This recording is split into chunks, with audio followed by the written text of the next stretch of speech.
Thank you. Madam Clerk, if the record could reflect that Vice Chairman Cohen-Higgins is here. All right, everyone. I mentioned that just for some housekeeping, we are going to be dispensing of 3A first because we have a lot of people here, and Judge Leifman is going to join us over Zoom. But with that, Mr. Attorney, we're going to open the reasonable opportunity for the public to be heard, except 3A. So all the cards that I have are for 3A. If you're here for anything other than 3A, if you could please come up so that you can speak on those items. And then when we take up 3A, we'll take up the speakers. All right. Yes. Come on down, sir. Good morning.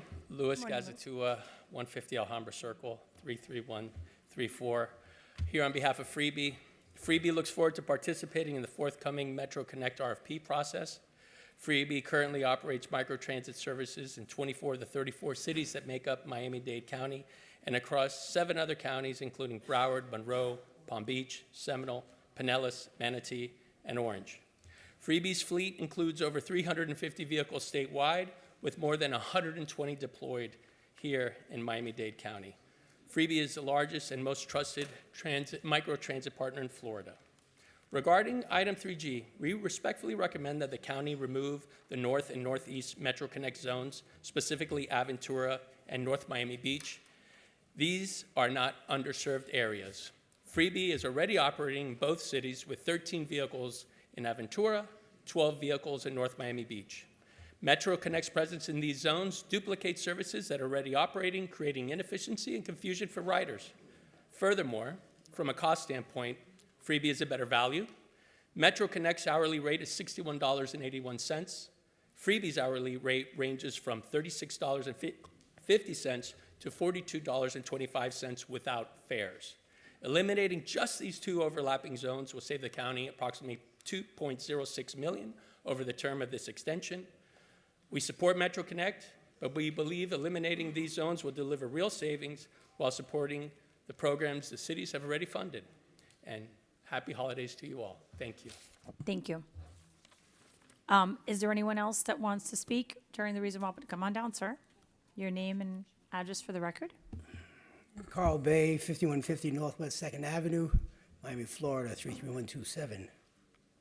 I'll keep my comments very brief, but for the Appropriations Committee consideration as we go forward into the new year, the county, and in particular the city of Miami, has sat passively by while race-based policies of exclusion have been practiced for years. And so I want to draw the attention in particular to the industry known as the marine, maritime, and boat building industry, which is a stronghold, one of the 3 largest industries that undergird the local economy. And so when we look at the marine, maritime, and boat building industry, I want to encourage the Appropriations Committee as we move forward and those in the audience to pay attention to the fact that the industry doesn't know what direction they're going to go in, what they're going to do about the lack of trained individuals. So the boating industry, the maritime, and more importantly, the tourism industry is going to be failing because there's not enough people to maintain that industry, not enough trained individuals. And so again, I'm hopefully to put some attention on the subject of training for the marine, maritime, and boat building industry. I'm happy to report that there's a program moving forward now for the training of that population. But historically, there has been some very severe policies for exclusion. Okay. So I'll close my comments by simply saying that, again, as we move forward, the training in that industry is going to be critical, so you'll be seeing requests and proposals for appropriations for that industry. But thank you. Thank you. And I'm happy to have staff meet with you, and we'll set something up since you're not speaking on a specific item. But thank you for coming in, for pointing that out. We appreciate it. All right, with that, if we don't have anyone else, I'm going to close a reasonable opportunity for the public to be heard, with the exception, like I said, of 3A. If we can, commissioners, first we'd like to acknowledge that the chairman of the county commission is here. Welcome, Mr. Chairman. In terms of pulling items so we can set the agenda, I'm going to pull 3A and 3G. Is there anyone pulling anything else?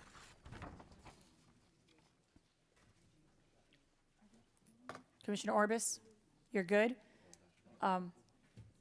Pulling anything? Commissioner Gonzalez? You're going to take 3A separately, and then I'm pulling 3G. I'd like to pull 3J and 3G. Okay, 3J. Vice Chairwoman, any pulls? No pulls, Madam Chair. Okay, thank you. With that, can I have a motion to set the agenda? Madam Chair, sorry, I just needed to pull 3B and 3C, but it's just to vote no. That's So fine. with that, we can pass it. 3B and 3C? Okay, we'll just do it quickly, that's fine. All right, so we have 3A, 3B, 3C, 3G, 3J. That captures everybody? All right, with that, can I have a motion to set the agenda? Madam- Yes, Mr. Chair, Mr. Mr. Attorney, Chair's here. The items for this committee's consideration are those listed in the official agenda, including the additions of add-ons. 3J and 3K, which was passed around on the dais. Yes. And I believe you intend on passing all items that are not on the pull list with the setting of the agenda, Yes. with the exclusion of 3A, 3B, 3C, 3G, 3J, and the public hearing item 1G1. Yes. Is there a question? Madam Chair, I have on readiness. I was not given 3J. That was just mentioned specifically on the record of having just been circulated. I only have 3K. So if being an add-on, I don't know what that is because I have not received 3J. Here's 3J. Can I have a copy of 3J and can we pull that simply because I haven't had a chance to review it? Commissioner Gonzalez already pulled 3J. Yes. Do you want to pull the other add-on, or are you good? We already pulled 3J. Just the 3J? Okay, all right. So with that, can I have a motion to move the agenda? So moved. Thank you. Can I have a second? Second. All those in favor say aye. Aye. All right, thank you. All right, Mr. Attorney, let's go. Per your direction, Madam Chair, 3A. Yes. So we have several public speakers on 3A. Before we get to the public speakers, we do have a presentation, and we have Judge Leifman that's going to join us over the Zoom.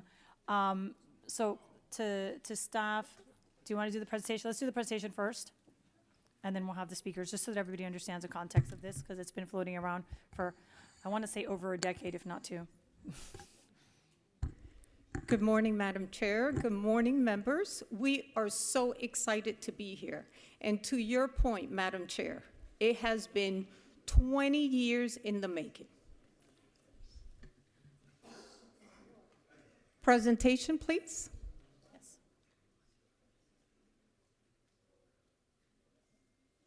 All right, folks, come on. There we go. Okay.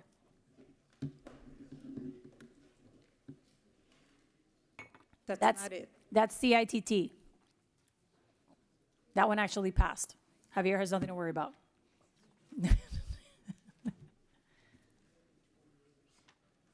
Nope. That one got pulled. That one comes later.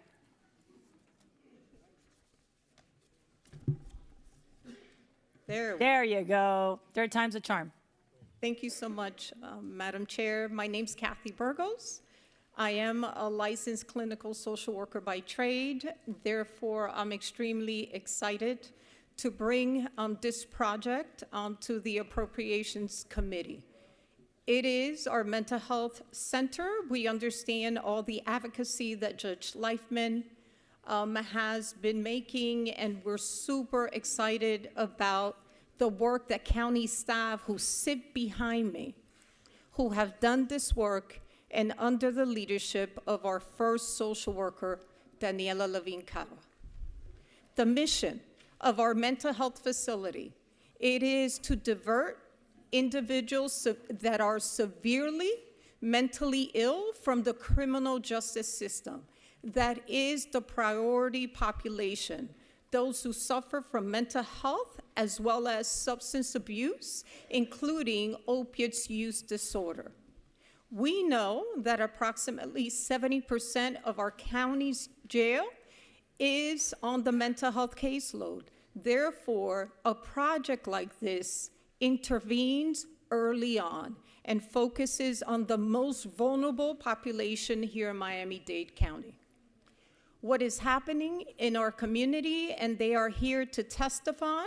Our Department of Children and Families, we understand that we have lost more than 259 crisis stabilization beds since 2018.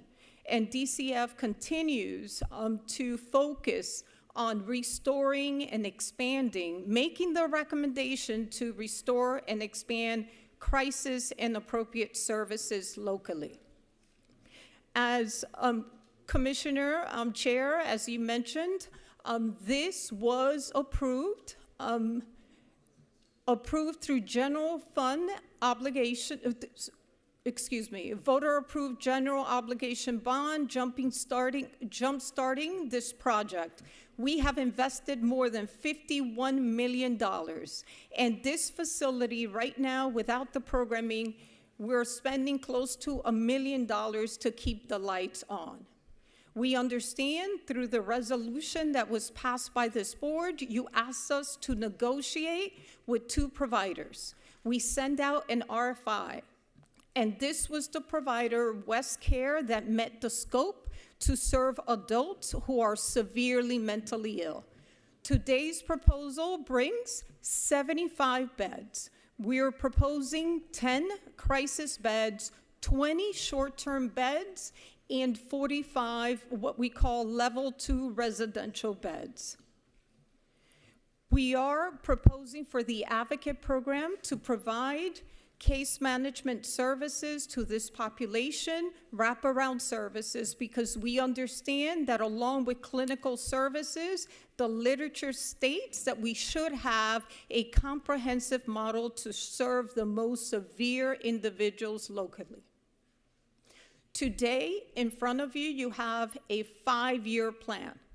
Within this 5-year plan, the 3-year outlook for fiscal impact, and this is a really important piece, there will not be a cost to Miami-Dade County in terms of general funds in year 1 and year 2. This item does include a $10 million investment in general funds for year 3, 4, and 5. We do know that already both of these organizations have secured funding, and that's an important piece too. We're bringing an item to you all that has a menu of funding resources at the table, including our opiates funding. We know through the work, and we know through all of the literature in terms of our opiates funding, we will receive that funding for the next 18 years. This center is the keystone to Miami-Dade's response to the opiates epidemic. As I mentioned, the county will be receiving $70 million for the next 18 years. These funds will focus on recovery services within this facility. Our next steps.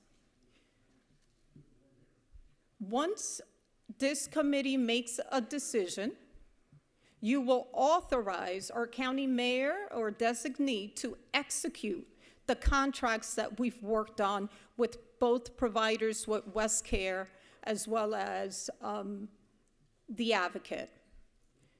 It also calls for amending the permit, the land use, to expand not only to those who are being diverted from our correctional facilities, but also broad enough that we will be able to serve those who are struggling and have not been in the system. This is a comprehensive approach to serving the population. This item also approves the recommendation that we're making to set all the opiates funding towards the services, since we will be serving those who are struggling with substance abuse issues. Thank you.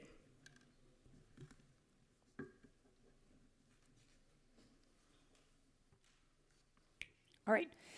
We have a series of speakers. I know that my colleagues are going to have questions. So let's go moving on. I know we have Commissioner Sally Hayman is here, and then our Public Defender Carlos Martinez is also here. Welcome, Sally. Thank you. I'm happily retired, but I'm actually happy to be here today. I just want to put that on the record. Sally Hayman, former county commissioner, who spent 19 of my 20 years working with Judge Leifman as a BCC member on this project. To my colleagues, I campaigned for the GOB to pass, and one of the line items in it was for mental health services that our county severely lacked. My focus has always been on the criminal justice component of this. I was well aware we never had any treatment in our jails. And I was also aware as an instructor at the college and university of the cruelty of the 9th floor. We call it the forgotten floor because we put people in there, and because they had mental health issues, incompetent to stand trial, they were not arraigned or anything else to the point of being released or serviced, and later on became part of what was our consent decree threat. My commitment as a commissioner, as a taxpayer, and someone who just genuinely cares about people was getting a comprehensive diversion, coordination, and treatment project going in the criminal justice system. I have loved working with Steve Leifman, and I still am working with him in part. This building will provide exceptional treatment, eliminating waste, not only in saving lives, but saving millions and millions of dollars. You have the briefing, you know how much we spend at the back end of the criminal justice system, over $400 million, and we're not doing it correctly. We have the ability with this building to crunch the mental health recidivism, protect our streets from those that get rotated back out, working with police at the front end and all our partners in the back end. Do I feel strongly it will work? You bet. I spent time with Steve going around the counties of the United States to the state of Florida, the Supreme Court, the federal Supreme Court, and Congress, saying, here's a concept, and now seeing 5 other states have implemented, or 5 buildings implemented our model, and it is working, saving lives and saving people. I ask for your support in this. If you're concerned about future dollars and everything else like that, let's talk about the reality. We know what we're spending, and we know what the results are. We know we can do better, and we can start with saving lives, saving the energies on the street and our resources, and then you talk about all the money that backs it up. I'm here for questions, and I can't wait for your support and hopefully moving it forward and getting it passed in 2025. It started before the bond in 2004. Thank you very much. Thank you, Sally. Our next speaker is our public defender, Carlos Martinez. Colleagues, as Carlos comes up, we'll talk a little bit about the item, but obviously Carlos and Sally have been involved in the creation of the item. I've worked on this for some time, and it's a 5-year plan, but the first 2 years, there is no funding from the county. And obviously, one of the things that we talked about with staff was that at year 1.5, 2, we would be able to really see what the savings were. So when Sally talks about that number, right, we would have some empirical data as to the savings so that the Board of County Commissioners could then make the decisions regarding year 3, 4, and 5.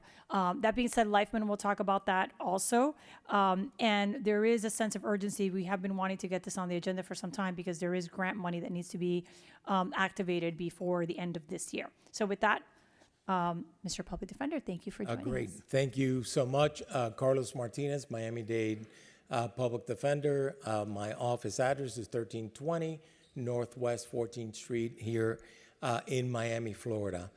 I am thrilled to be here to actually support the actual opening of the building, the funding for the services and all the other work that's going to be done.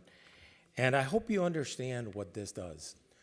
These are really seeds of hope because we've been talking about this for a long time. We've been planning this for a long time, but it can actually happen right now by your action voting to support it, and then hopefully the commission will also vote for it. But we have lots of individuals in this community who are affected either themselves with serious mental illness or family members. And what this does is really plant those seeds to make sure that we start getting better services. We follow individuals, we monitor individuals, and we get them the help that they need. So you're going to have impact on not just individuals, but their families and the community as a whole. And as you've heard, this is a national model that is already being emulated. The only sad part is that we're being emulated and we haven't even opened. They're emulating what we plan to do, and I know that we will do that. The last comment that I have for you is, I know it's a modest beginning with, I think, only 75 beds, but what I hope is that once we start showing the proof of a concept, that we will be able to attract additional dollars to really expand it and have a serious impact in this community. So thank you all for considering this, and I hope you vote for it. It is much needed, and the time is now. Thank you so much. Thank you, Carlos. Our next speaker is Christina Crespi.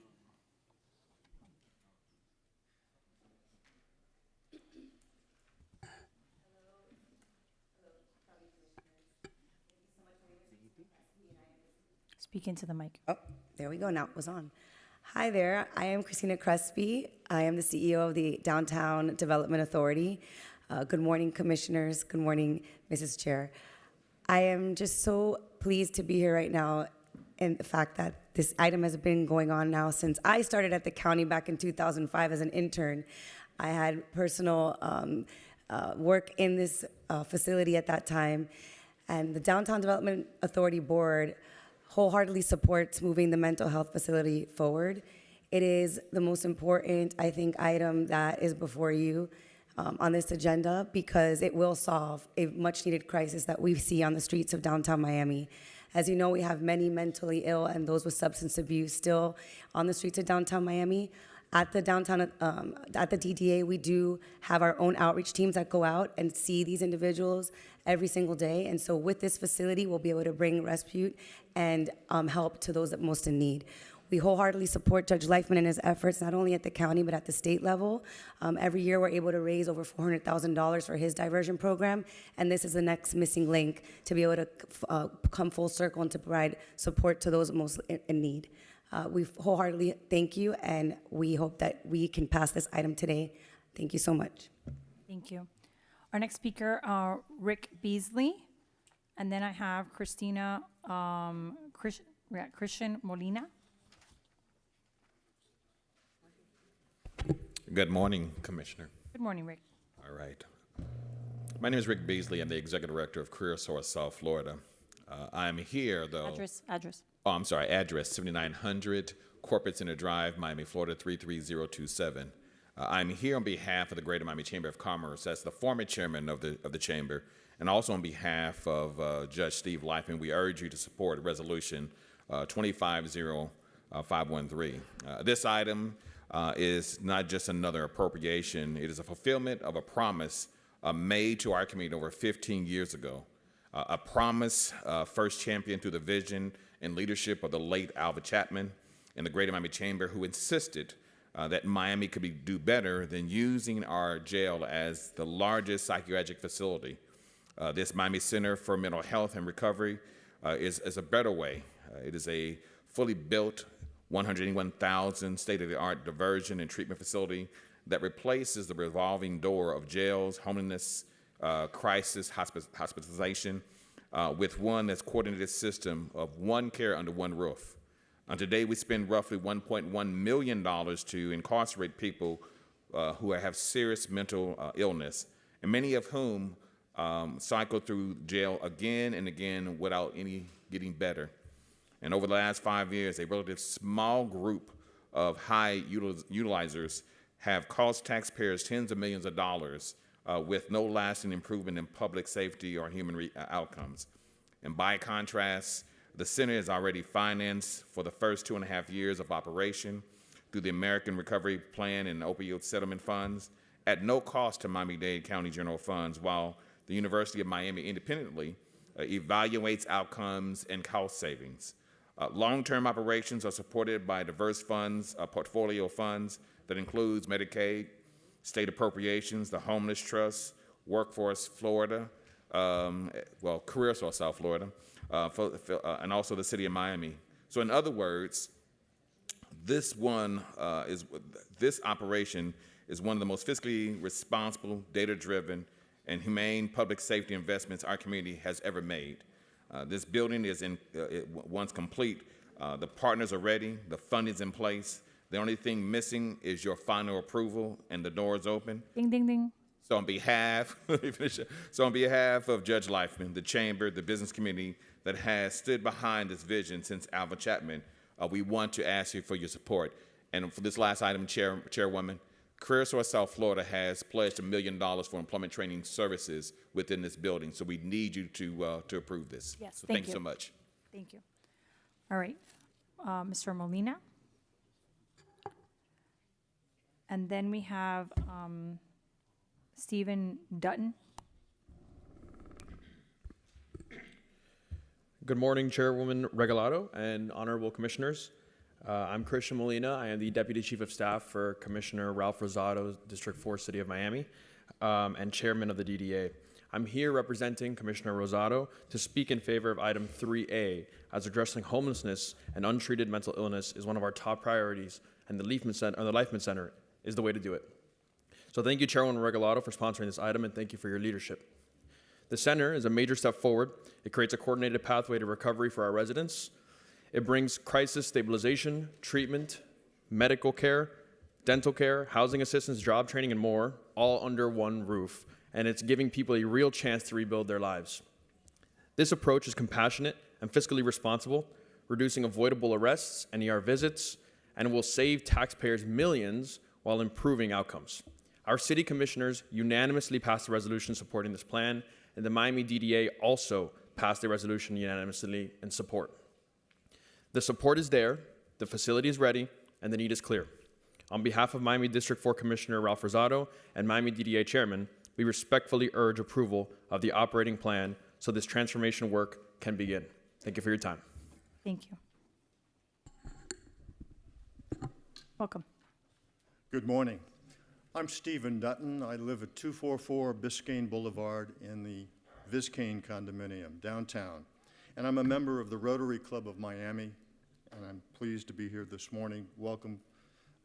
Good morning, commissioners. Thomas Lang and I were attacked on September 7, 2016, after buying coffee in downtown Miami. And while walking home with our two dogs. The man who attacked us is a mentally ill man, and at the time was homeless. It was determined that he had an extensive prior arrest record for violent behavior, and he even served 8 years in prison for killing a man in a similar attack in the late 1990s. Today, he remains off the street, thankfully, either in jail or as a result of not maintaining his medications for his illness. He's again designated as mentally incompetent, and then he's returned to a rehabilitation hospital. I doubt anything will change for him, but again, he's off the streets. Unfortunately, my husband suffered extensive brain injury as a result of the attack, and he died after surgery 3 days later at Jackson Memorial Hospital in Miami. So why am I here advocating? I'm so sorry. You could take a moment, by all means. Advocating for your support of the resolution before you. Because with this facility, the county of Miami-Dade will finally be able to make our streets safer.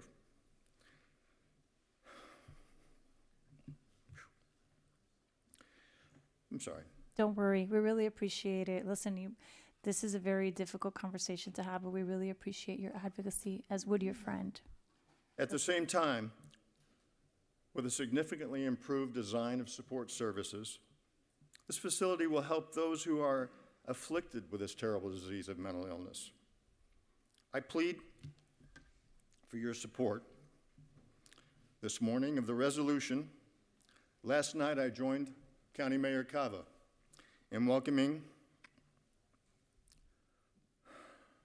your peer, former Commissioner Eileen Higgins, as our city's mayor-elect.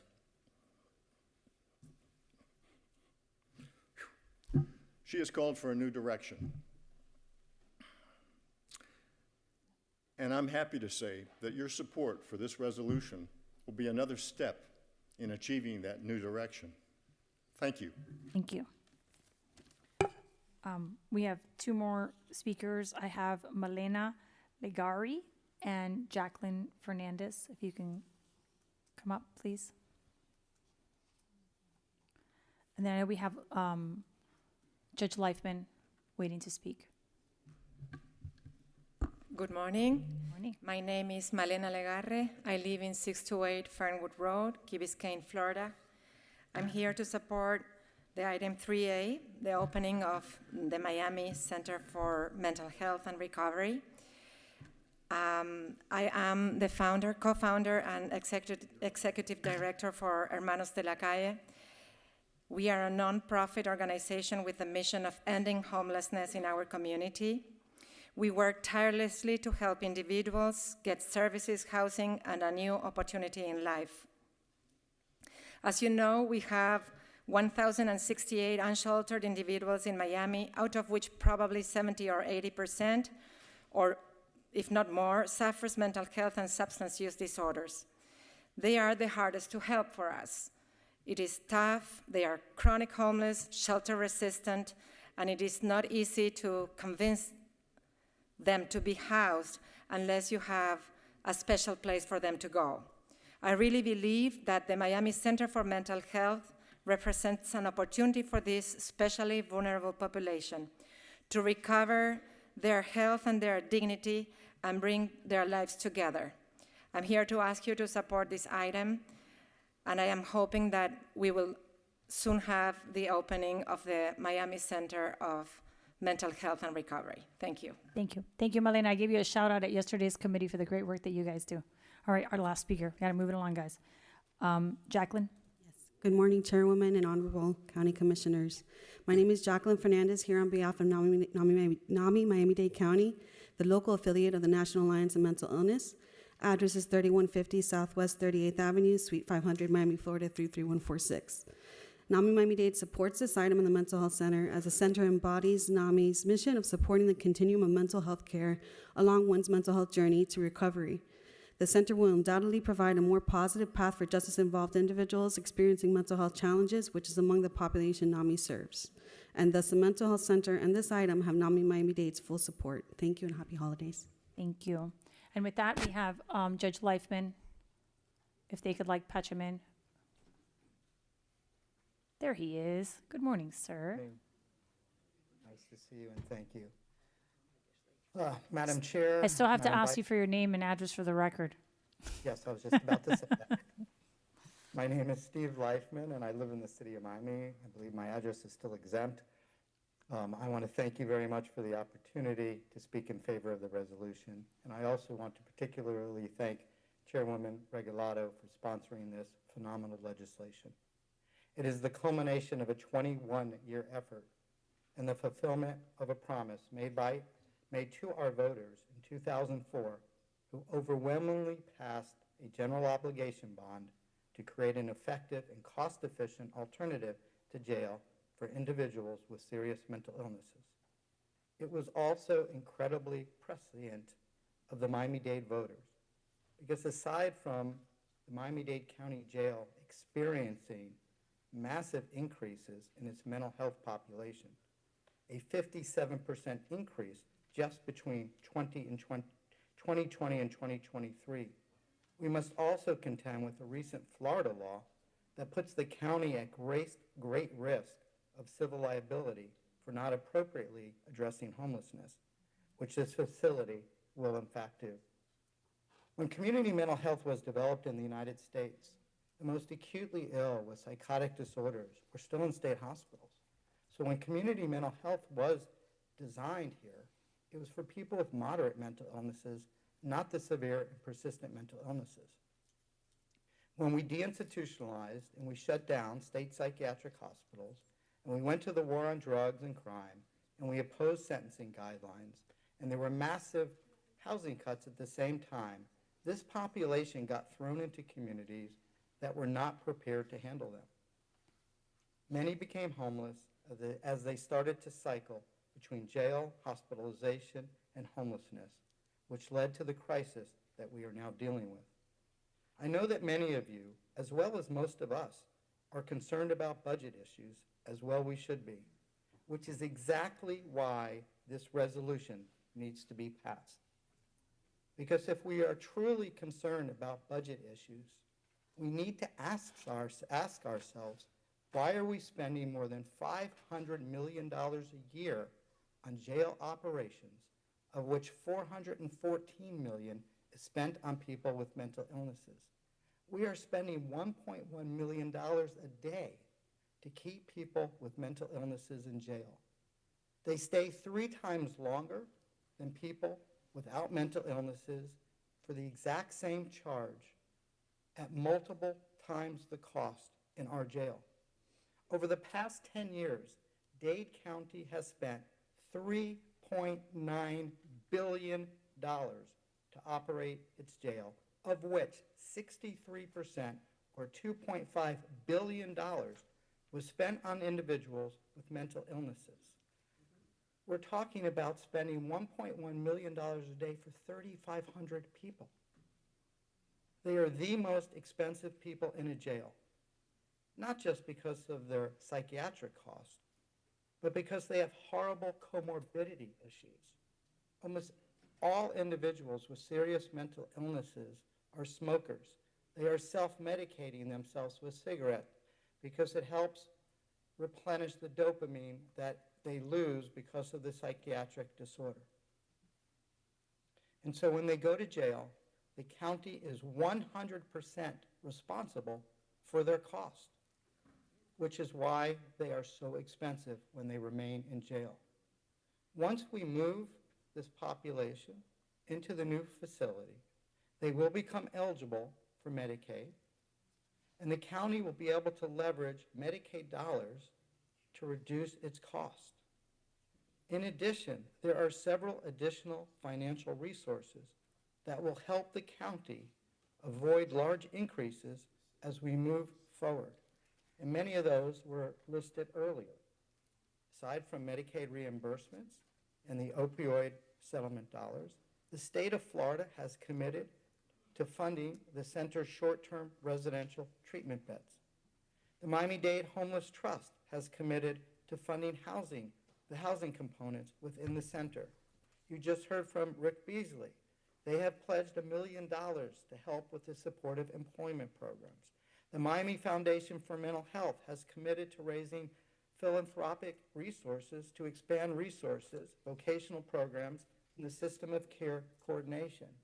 The City of Miami has also offered to contribute dollars towards this facility and in fact has contributed $750,000 of their ARPA money, and they are now talking about adding additional resources as well.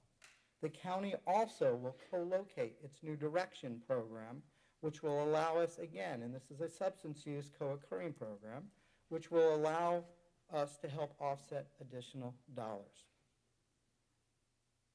I want you to note that the court receives a list of individuals every single day who are eligible to be diverted into treatment.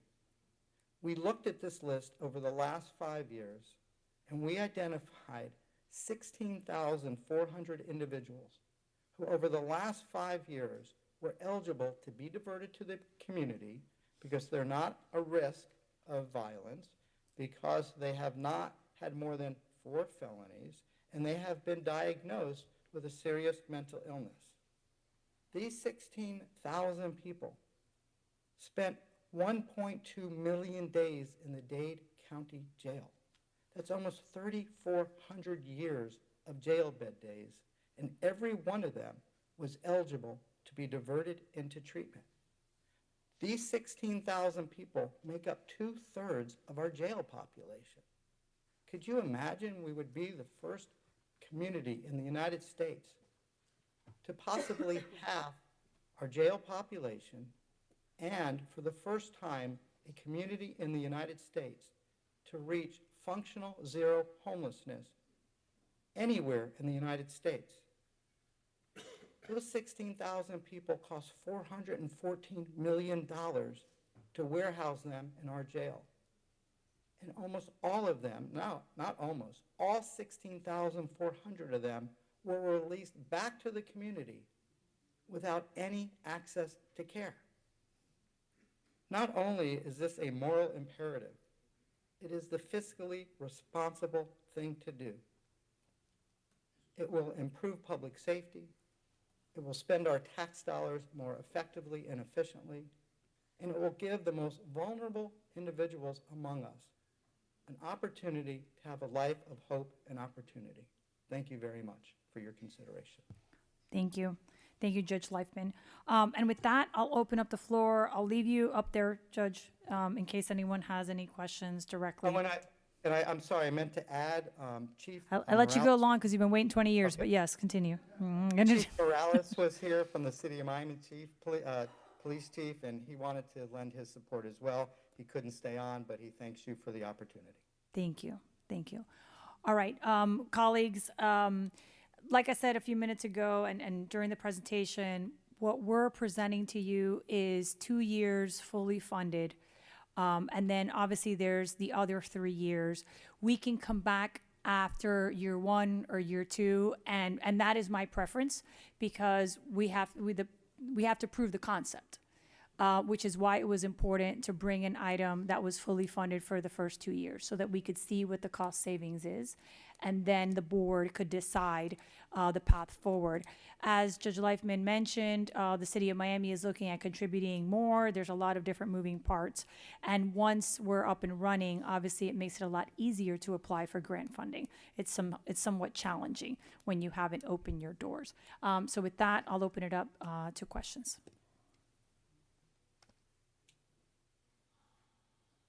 Any questions? Yes, Commissioner Gonzalez. Thank you, Madam Chair. And, having Judge Leifman still on there and everybody that spoke, I just want to thank everybody that came out in support for this item. This facility, this project, to me, it's an example for what I feel could be a way to help the most vulnerable. I think that it is a great disservice if we set somebody up for failure. And I don't have to get into it. All of my colleagues are aware with, we used to have something called the ninth floor, which I feel. And the consent decree is done. Yeah, and the consent decree is done. Thanks to projects like this, and thanks to, being able to put our clinicians, and by the way, also our great folks working in law enforcement, specifically in the jails, because when you put folks that need medication, that need mental health help, all together in one room, and you put 2 officers there to have to deal with it who are not equipped with the resources to be able to deal with it, it's a great disservice to everybody involved. So when I first toured the facility, I was not only impressed, but I feel like this could be a game changer for the nation. And I guess the setback here would be, how are we going to pay for this, right? And what I am, I guess, most impressed with, and I don't know if one of, somebody, I don't know if Judge Leifman or perhaps one of the speakers, perhaps our amazing Commissioner Sally Heyman can come up here and explain, as I know that you've been working on this for a while, but the way that I understand it, because I'm just taking into consideration the millions and millions of dollars that would have to be spent, for example, by Jackson, that would have to be spent by hiring clinicians, that would have to be spent with medication that would be necessary for folks that are incarcerated and would need this medication otherwise, right? I truly feel, especially after seeing the great presentation that was put together, that this would allow for us to not only save money in the long run, but provide a very humane way at deter would not be the right word, but help folks to not end up in a vicious cycle, which I think is the point, right? Would you or would Judge Leifman be able to explain how perhaps we can make it so that this can be self-sustaining in the future? Because, you know, we don't just want to create something that is not going to be able to have funding in the future. And from what I understand, there's going to be an audit. So maybe what we could do is we could figure out, once we get that audit, how much money we're saving. Right, that's the point, right. Yeah. And then once we see how much money we're saving, we might be able to earmark some of those dollars. But I don't know if perhaps one of you two can touch on that through the chair. Thank you. Madam Chair, if I might, and thank you, Commissioner, you are so spot on. Let me tell you, I prided myself on being conservative and working with a balanced budget. That's our obligation. In this thing, I stood behind it the whole time because the evidence was there. I know how much it costs. Steve, or Judge Leifman, kept reminding everybody, as did the head of Jackson, that had an incredible budget just for the jails. We averaged on the ER alone on mental health patients or mental health issues just $70-something million a year. And when we shut the 9th floor and moved people over to TGK and monitored, we brought it down. So let me help you understand and equate what it means in the future without a crystal ball. Right now, if you're arrested and you go to jail, you lose your coverage. That is the law at the state and federal level. We work to try and change that. Suspend, not terminate. Keep paying for it and don't obligate the local custodian. And we did not succeed, and we did it for over 15 years. So when we have a facility that says treatment and recovery, and all of our officers in every department, in every municipality, and our sheriff's office is CIT trained, crisis intervention, they will bring them in on an apprehension, and they're going to treatment and recovery, and there's a courthouse there, and they will be processed. But in the interim, their health care coverage is contained and supported by someone else other than Miami-Dade County taxpayers and our jail budget. And the reality is a continuum. And with our partners delivering expanded services for treatment and stuff, it stays that way. We found that out at the federal government. We found that out through the National Association of Counties, and that was the selling point, not only the model for Judge Leifman, and me backing it up as the person who has to legislate and answer the taxpayers, of a commitment of how we will save our money. If you said, as you did, and it says in your document, Madam Chair, that there is an audit by the University of Miami, monitor what we're saving. I wish Mr. Magoya was here from Jackson. He well understood it and committed money. And these other agencies and the police departments narrowing their populace and calls for service.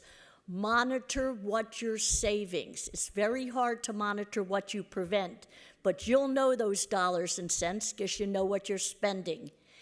If you could put that in a separate category mentally, the first 2.5 years where other money's coming in, but you have it, you'll understand all the more as it evolves what you will be saving. And I can guarantee you it. It's a hell of a lot less than the $414 million you're spending, and you'll get results. So Sally, just Commissioner Gonzalez, to add something to that, and I know Judge Leifman has talked about this when he's briefed everyone. We know from dealing with the homeless population that 35 to 45% of these folks who are bipolar and schizophrenic are either veterans and they're all low income. So they have the right to benefits. When they go to jail, that zeroes out. So that's the pilot piece, right? Where we figure out based on the intake, you know, how many benefits they have and how much that pays for. Obviously, if you're bipolar and schizophrenic, it takes several months in order for that medication to work. You have to be at a facility. That's the problem that we have, you know, with these folks coming in and out of jails, and it never gets better. And in fact, they just get worse. They get worse, yeah. Right. And So Madam Chair, and through you, but what she just mentioned, that difference between being apprehended, that is a game changer. So the reason why I'm passionate about this, my brother is actually a psychotherapist and he's worked in jails. And there is a huge frustration to the chairwoman's point with, you know, folks that need certain medication. You're putting a lot of people in danger. You're putting our brave men and women who are corrections officers that are in there providing a service for the community. You're putting them in danger, and you're putting these folks that need treatment in danger. But what I love the most about this, there's a great book that I love that everybody who knows me knows I love this book. It's called The Conservative Heart by Arthur Brooks. If you haven't read it, it's on my Commissioner Book Club. Read it. But I love the job training aspect of it, because that's the point, right? Let's get folks the treatment they need. The cycle. If they're taking stuff that they shouldn't be taking, let's help them get off of it. Then let's train them so that they can get jobs and they can provide for themselves. That to me is what's going to solve, to the chairwoman's point, the issues, right? No, you're not going to solve an issue by just, forgive my words, but locking people up and then, good luck, right? That doesn't solve the issue. To your point, Madam Chairwoman, I think that makes things worse. Yeah. Well, we embedded the audit, and it has a lot of different data collection so that the board feels comfortable with the proposal, because it is a pilot, right? It is a pilot, and we're constantly looking for other funding, but then we have projections as to the funding based on the individuals. But until we have those individuals, right? I know that Judge Leifman has said in the past that he thinks that it's more than 35% the people who will be able to have benefits, that he thinks that number is higher. We'll see. We'll see once we start doing this work. But I wrote the item, with these different, first, the information being brought to the board, but also with the board's opportunity annually to look at it and to see if there needs to be any sort of course correction. You'll all remember when we did the budget, the department that receives the most money from the general fund is our jails, right? So we all talked about that during the budget and the high costs associated with that. So that will be part of this conversation as we move forward. Other questions? Through the chair, if I may. Chair, you're absolutely right. I think it's important to point out, or just to emphasize your point, we have set up the contracts where they're 3-year contracts. So we know that it gives us the opportunity to come back to the board and get that approval from you all. And to your point, we'll have the data with us. I loved what Commissioner also Gonzalez mentioned when it comes to, there he is, when it comes to sustainability. That is key. I think what is really important to point out is that the provider, the clinical provider, is uniquely positioned to not only deliver the services at the mental health facility, but they are our provider with crisis mobile unit, as well as what you mentioned, Commissioner Gonzalez, the sustainability. They're bringing to the table in-kind outpatient services. So when the patients re-entry, right, they return into their communities, they'll have the support to ensure that the services that we're given are sustainable. Wonderful. Okay. Any other questions? I love that. I had a technical question. I'm sorry. No, go ahead. I just had a technical question because I noticed that my colleague Keon Hardiman is not here, and I don't know if anybody's talked to Keon, but I did notice that Chairwoman, you sponsored the item, and it's in the district. I just want to make sure, has he been briefed on this? Does he okay. Yes, he has. He was here earlier. And yes, Keanu and I don't have those issues. I could tell you, since Judge Leifman isn't here, that his footprints are probably in some of the wet cement on the floor in that building. Yes. He's been there several times. Yes. And he was also the one that brought it up for discussion Yes. at one of the last BCC meetings. Okay, that makes me happy. He is All right. strongly supportive, if you can hear me. Yes. Commissioner Cohen. Chair, may I add one other quick point? Sure, Judge. Just a couple quick important points. Jackson Memorial actually contributed $7 million to this project To the building, because right? they realize that they will be saving significant money. And while you said it's about 30 to 35% of Medicaid, that is just for the psychiatric care. Camillus Health, which is a federally qualified healthcare center, is planning to put a satellite office in the facility. They will be billing Medicaid directly. We do not have to pay for that cost. And for primary care, it is almost 100% of a savings. And so this is why Jackson was so excited to have this opportunity, because it's going to save them hundreds of millions of dollars. I also want to point out that the Boston Consulting Group did a pro bono project and did the business plan for the center. And they determined that the facility will pay for itself within 3 years. We also have a commitment from Bascom Palmer. They are planning to put in the ophthalmology and run it in the facility, and they also will be billing Medicaid directly. And this is why the building ends up saving so much money. It's not just the psychiatric care. It really is all the other physical ailments that need to be addressed as well. Thank you, Judge. Commissioner Cohen-Higgins. Thank you, Madam Chair, and thank you to all of the advocates and community members and stakeholders in this project that are here this morning. And I understand and fully appreciate that this project is quite literally 20 years in the making. And so tremendous effort on the part of everyone that has had such an incredible hand on getting us to where we are today.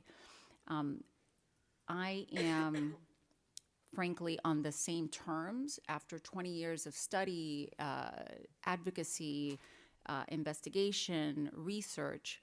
I am perplexed as to how, after such an extraordinarily long period of time of planning and preparation, we only have financial projections that carry us for 2 years. And so I understand the argument that it needs to be a concept that is proven, and we will get additional funding to carry us beyond the first 2 years once we have proof of concept. But what happens to the extremely vulnerable community and population of people that are being treated in those 2 years once they are admitted? What kind of a situation do we get into as a county where we now have a 7-story building filled with our most vulnerable population of residents that are receiving the medical attention that they so desperately deserve, but we don't have the money to continue caring for them? What happens then? So what happens when all of the hypotheticals that we are relying upon now in order to pass this item, what happens when those hypotheticals do not pan out? What is the headline of the Herald going to say? Hundreds of apprehended mental health patients in a 7-story building now have no funding, and who's going to bear the burden of making the decisions on what to do with that extremely vulnerable population at that time? 3 years is in the blink of an eye.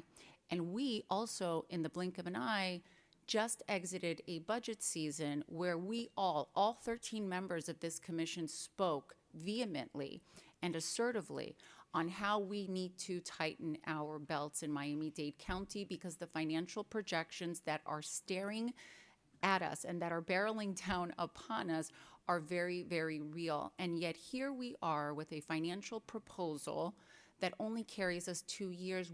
In the third year, if I'm not mistaken, there's a $10 million, if I'm not mistaken, general fund ask on our general fund that is already extraordinarily strained.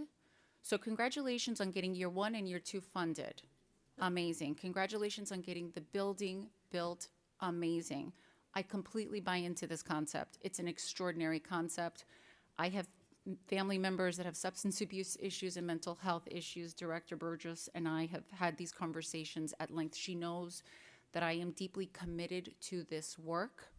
I also think that it is incredibly incumbent upon us to be able to have an actual financial plan, not a hypothetical one, in order to pay for it. So when we have 5-year projections in Miami-Dade County that show a countywide general fund deficit as early as 2027 of $93 million, a countywide general fund deficit as early as 2028 of $137 million, and that number only climbs up to $250 million by 2030, and that's only by countywide. That's not including UMSA, which simultaneously all have deficit projections starting in 2027 and the 5 years forward.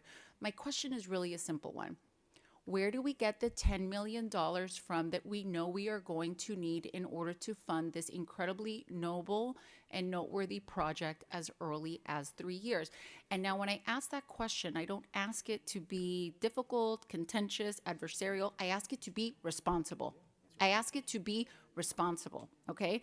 So the question to the administration, when I have a packet before me that speaks to and obviously amazing professionals that speak to how incredible these services are that we're going to provide, I want to see more documentation about, less necessarily about what this is going to do and how this is going to serve our community, because I think everybody's sold on that. I want to see 30 pages showing how we're going to actually pay for the services. So Commissioner, our Madam Chief, Carla Denise, my question is directed towards you. And I've spoken with Director Burgos, and I had this conversation with her. She knew that this was going to be the line of questioning that I go in. And so, Madam Chief, whether it's to you or to the director, I am indifferent. But I need to understand, what are we as an administration and as a board willing to forego in order to pay for this $10 million bill that we know is coming due in 3 years? So are we going to deduct $10 million from our CBO allocations? Are we going to deduct $10 million from another budget allocation? Are we going to lay off enough people to make up for the, where is the $10 million going to come from? before you answer that, since I drafted the item, I want to clarify a point. We had these conversations, and that's why the item that I brought before this item allocated the opioid funding. So we already checked that box, and that's already in here. The reason that we didn't go beyond the 2 years is because we don't have the empirical evidence to give you a firm number. We are paying this nonetheless. If we were to close this facility, they would just go back in the jails where they are now, where we pay 5 to 10 times as much. So there wouldn't be a headline because they just go back into the jail system where they are now, where we're paying for them. So I was not comfortable with a 5-year projection because all we have is data that gets us to 2. We have, like we said, a commitment from the city of Miami that they're going to do more. Everyone is waiting for the first 6 months. I actually asked Judge Leifman to shrink the beds. Judge Leifman wanted to do more beds. We actually negotiated for a very long time to do a smaller pilot so that we could start with something that was fully funded, knowing that there would be a savings to the jail system in year 1 and year 2. I didn't reallocate that in the item. That was something that we discussed. Judge Leifman wanted to say whatever we save in year 1 goes into an account, and that's ready for year 3. Whatever we save in year 2, that goes into account, and that's ready for year 4 or year 5. I didn't do that, and again, I'm happy to amend the item to do that. I'm happy to amend it. I didn't do it because I believe that the pilot should stand on its own 2 feet, and that this board should look at it at the 6 month, at the 1 year, at the 18-month, and at the 2 year. That's what I think is the responsible thing to do. The savings will be there. What we do with those savings, that's up to us. If we decide to spend those savings somewhere else, that's up to us. I believe that the pilot will work and that we'll get more grant funding. As it is, it's amazing that we've been able to get grant funding for doors that have not opened. That is in and of itself a challenging endeavor. But we have partnerships that are interested in funding it, and I'm happy to amend it. I'm happy to amend it right now on the spot and say the money that we save in year 1 goes into a bucket for year 3. The money that we save in year 2 goes into a bucket for year 5. So if that will make you feel better about it, that's something that we discuss. I just wanted to give the board as much flexibility to do with those savings what they want when we get to those fiscal points. But I'm happy to amend. She still has the floor. And thank you, Madam Chair, for that answer and explanation. And I will direct to our chief and our director to answer the questions. But, you know, the opioid dollars were allocated, which is great. It gets us off to a great start. But attachment A to the item that is before us goes through the financials of this proposal. It says first year full, second year, third year, fourth year, fifth year. And on year 3, it shows a deficit in funding this project with the opioid allocation already included of $9,975,000. Year 4, a deficit of $12,460,000. And year 5, a deficit of $13 million. So the $10 million that I'm asking about specifically only for the 3 years that are specifically being mentioned, which is not enough to cover the deficit. You all are going to have to find additional dollars to close the gaps that I just mentioned. So all of that being true, we're still looking at a financial deficit. And my question remains that if we're looking at a situation where, again, we're being asked to approve an item that is noble, noteworthy, helpful, amazing, amazing work done by all, why wasn't equal work done in order to provide financial projections beyond 2 years in funding? Because again, what no one has explained is what happens to the population of people that are receiving treatment and potentially residing in this building should all of the hypotheticals They go back to jail. not work out. They They go back to jail. That's where they're at now. Okay. I mean, in theory, worst case scenario, they go back to jail. That's where they are now. Okay, is that from the administration? Is that what the plan is? Should the hypotheticals not play out? Because again, everyone is saying, I believe this pilot program will work. I believe we will receive funding. I believe. If it doesn't work out, is that what happens? We just pack them all up and ship them back to corrections? Through the chair. The chair. Oh. Okay. So what we will do, if it doesn't plan out, we would scale down. And I think that's the important piece of having this clinical provider, West Care, where they have outpatient services. So they continue to provide the support to the population. So it would be scaling down. Okay, so not necessarily removing everyone back to corrections, but scaling back the services to a point where I guess we can afford it? Through the chair. Yes. Thank you, Commissioner, for your questions. I think they're very important questions because we all want to be fiscally prudent and responsible. I think Madam Chairwoman spoke very eloquently to this. This is a pilot program. We did come up with 5-year projections.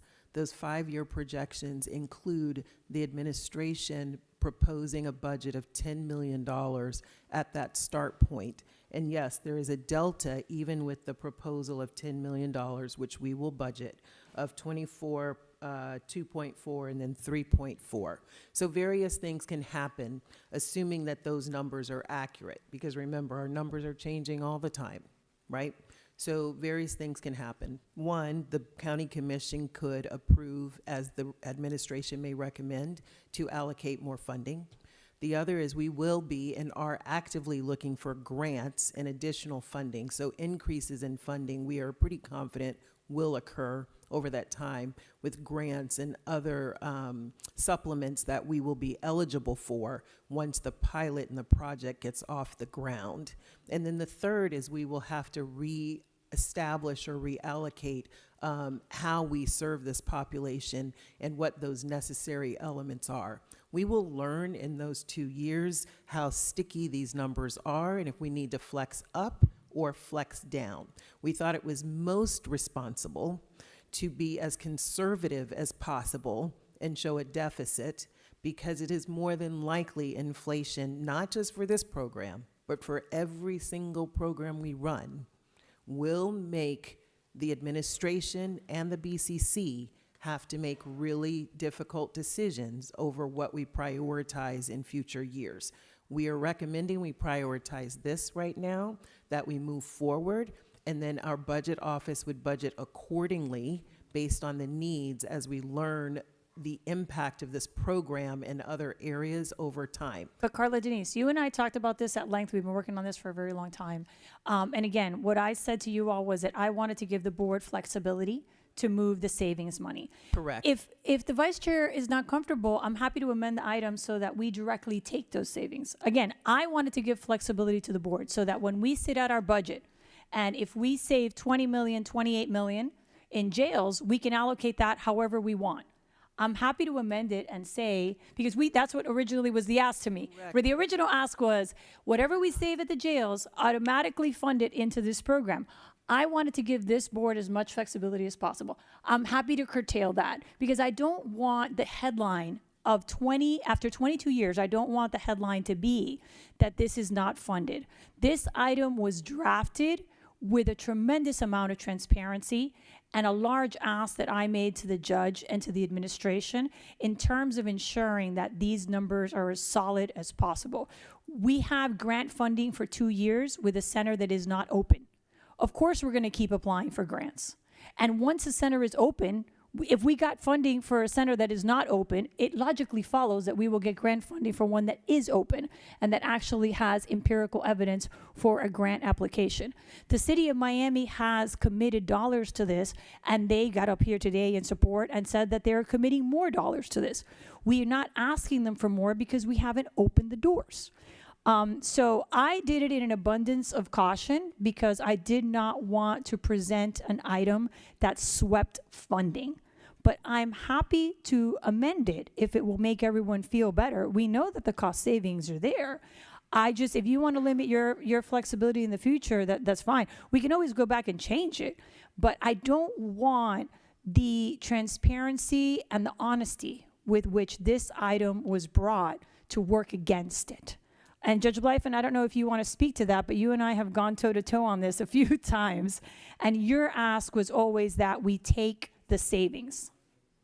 And I appreciate it. I also wanted to point out, Commissioner, that we have set up a 501c3 foundation to raise philanthropic dollars to help support the facility. We've already raised over $2.5 million in the last year and a half without an open facility, including a recent $1.5 million to do care coordination to make sure that this population is smoothly transitioned back into the community. Once they leave the facility, they will be part of the managing entity, Thriving Mind, who will then become responsible for continuing their care. The county is then off the hook. I also would commend you to review the Boston Consulting Report. This is one of the largest consulting firms in the world, and they did a pro bono consulting report for our business plan. And they show that within 3 years, it becomes revenue neutral because of the savings. We have a lot of confidence in the work they did. We didn't just make up numbers to make this happen. We worked with the top professionals in the field, and they showed us with a great level of confidence that this building will work. And that's why other communities around the country are emulating the project. This is one of the most complex problems every community, particularly large urban communities, have in this country. They don't know how to handle this population. And we will be the first community in the United States with an actual solution that we know works. And so I want to also think about the other side. Jail costs go up a lot higher and a lot faster than the cost for this project.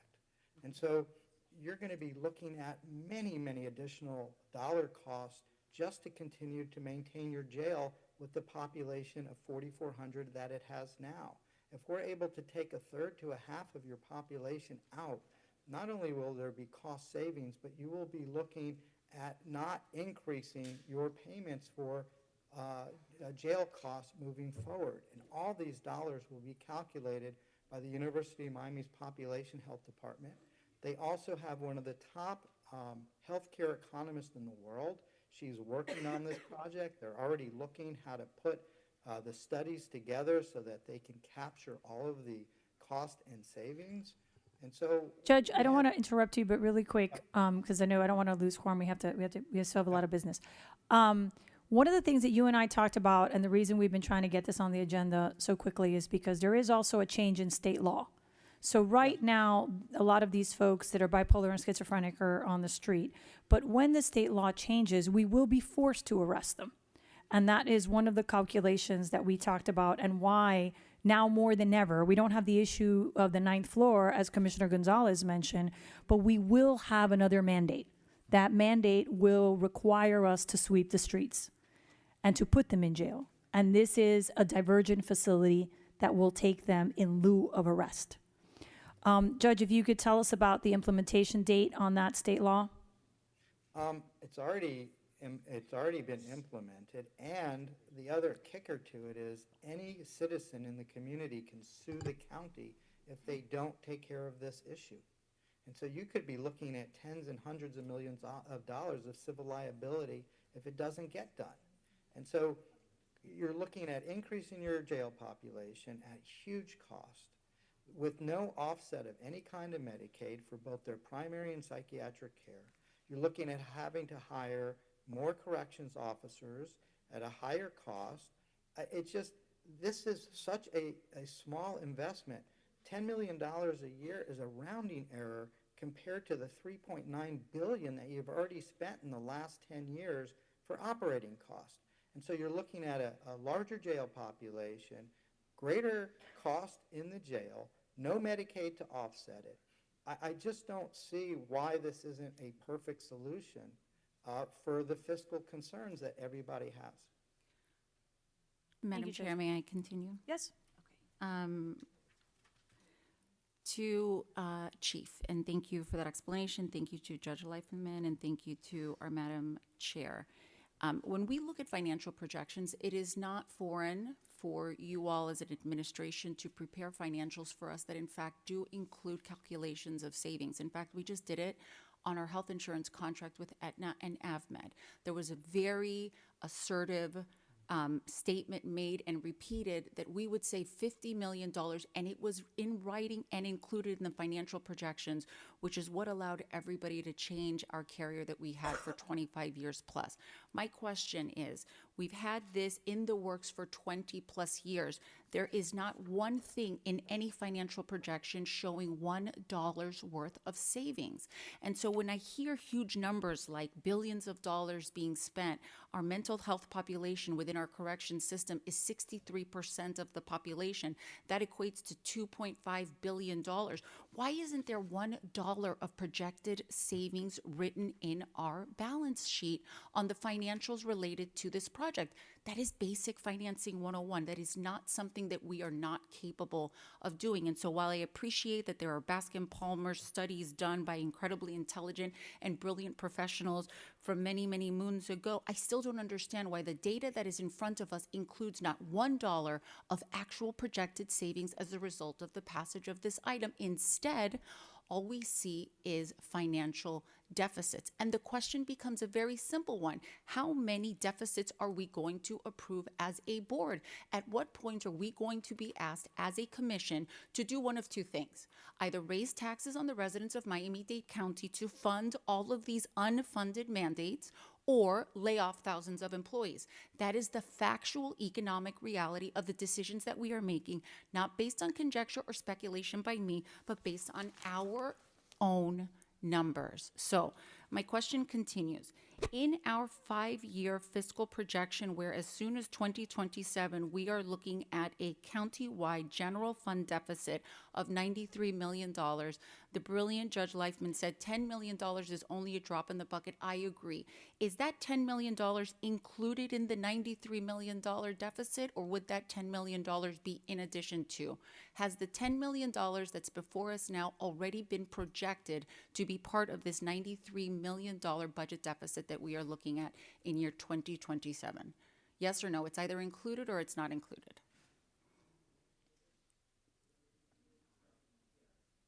So through the chair, thank you for the question, Commissioner. That number is not included in the 5-year projections that you have because this item has not been contemplated or approved. It hasn't. At the point that this item and any other item that we bring to the board is approved, we revise our projections. We are not predicting a $10 million deficit here. What we're saying is that there will be a cost of $10 million for the running and operating of this program. It is an estimate that will be revised upon the implementation of the program. To answer your question about the savings, it is absolutely true. There are various levers in our regression analysis that will be pulled where savings will be achieved. It is not customary or traditional when we're starting a new project to apply those savings to the investment in the asset that is being developed. So that is not something we typically do or would recommend doing at this juncture. At the point this project is approved and that we have run through the pilot and we have enough data, we will update our projections and we'll be able to figure out what savings and where we can legally apply them based on the financial methodology of where those savings were accrued.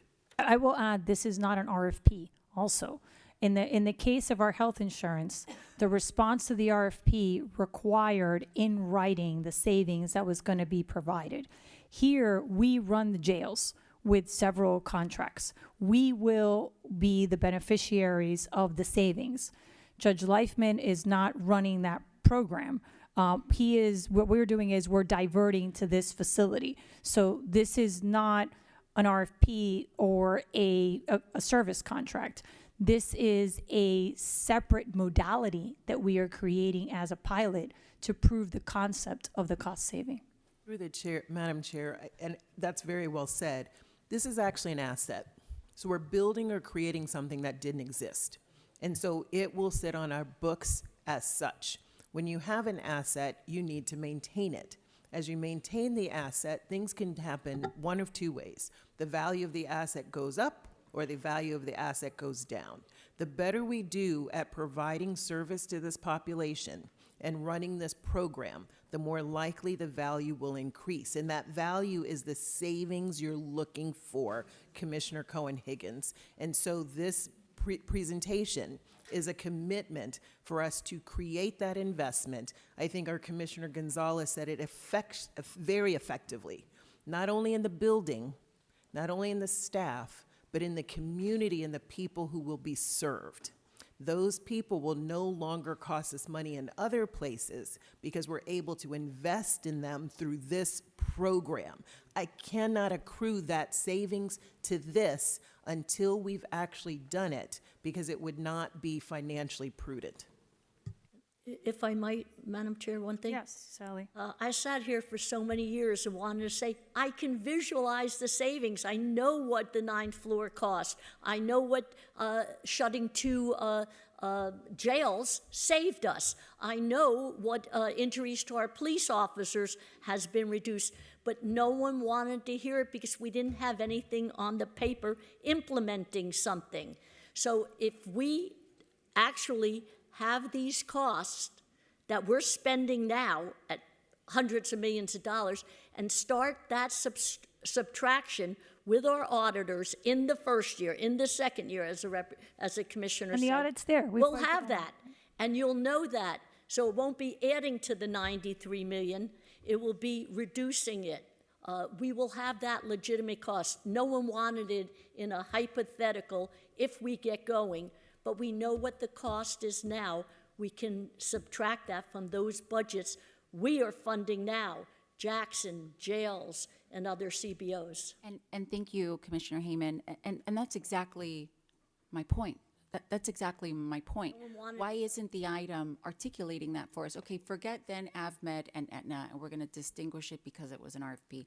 Let's just look to item 3A on our agenda here. There's an item regarding the acquisition of fleet vehicles, for example. The item specifically says instead of $167 million, we brought it down to $94 million for a savings of whatever the yield that is, $72 million in savings. And there's tremendous detail outlined regarding the savings between those two numbers just on fleet alone. But the item that is before us, the savings upon which everybody relies upon in order to justify the spend of this item, not including obviously the social equity, the health benefits to this very vulnerable population, it's scant. It's not even scant. It's completely devoid from the item. Respectfully, Commissioner, and again, you're sorry, but you're calling out another contract. I don't want us to cut each other off. But twice I've said I will amend the item. I've actually offered to amend the item. You've asked the same question 3 times. I offered to amend the item. Madam Chair, this has nothing to do with you. This is me engaging in a line of questioning regarding a financial spend that this board is being asked to make that, in my humble opinion, has very severe consequences. So I am simply trying to gather the questions, gather the answers to my questions, and it's not simply about amending the item. It is frankly about understanding the item. I am trying to understand, as my dear friend and the amazing Sally Commissioner just articulated, it's really simple. Why isn't there an item or a conversation, a paragraph? Give me something that says, correction spends this much money on this many detainees that are, I hear you. And do the math for us so that at least there's something we could point to say, look, we know it's Commissioner, projected, these are we human know it's- beings, not cars. That's why we don't know the Whoa, cost. Wait a minute now. But, Wait a but- minute. but that's Excuse the me. issue. No, The no, issue no. is it's not a Wait, commodity. Wait. It's not about being a commodity. We just heard Judge Leifman get on the microphone and talk about $3 billion, 63% is $2.5 billion. All of this boils down to an economic spend. At the end of the day, everybody knows that these are human beings.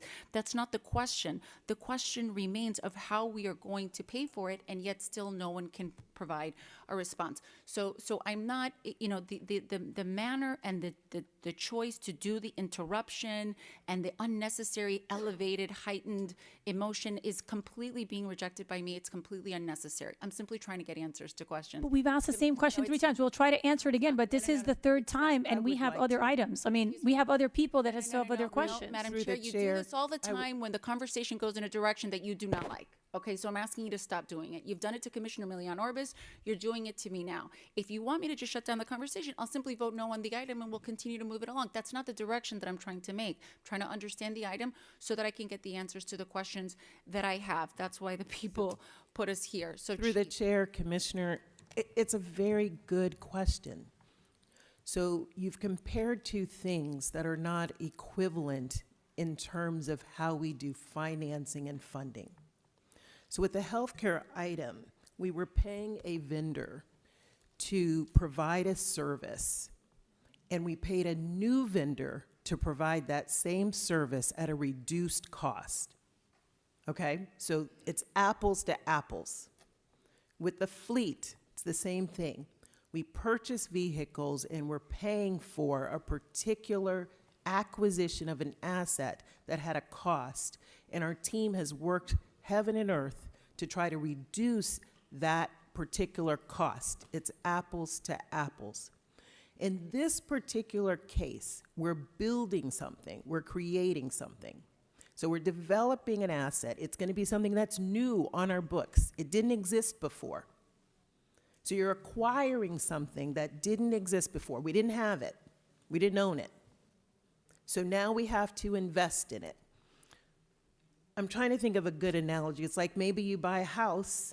You didn't have the house before. So the first day you're like, oh my God, I just spent all this money on this house. But your realtor and the bank is telling you 1 year from today, you're going to be so happy you bought this house because the value of the house went up. And you're like, but what if this happens? What if that happens? What if that happens? Yes, the equity you might have to divert from buying a new car so you can reinvest it in the house. We're buying a house. We're building, creating something we didn't have before.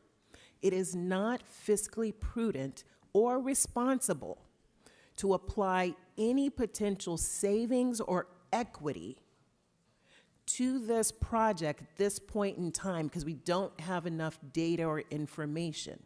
It's also not fiscally prudent or responsible to take savings from another program or project like Jackson Hospital or Corrections and apply it here, because I think the commissioner, the chairwoman, has said it very well. Then we would be tying the hands of the board on how they would like to apply that savings moving forward. Our desire is for this program to cover its cost, for us to get more and additional funding from grants and other funding sources, and for us to reduce the financial burden in those areas, but for then the board to ultimately decide how to apply that savings moving forward.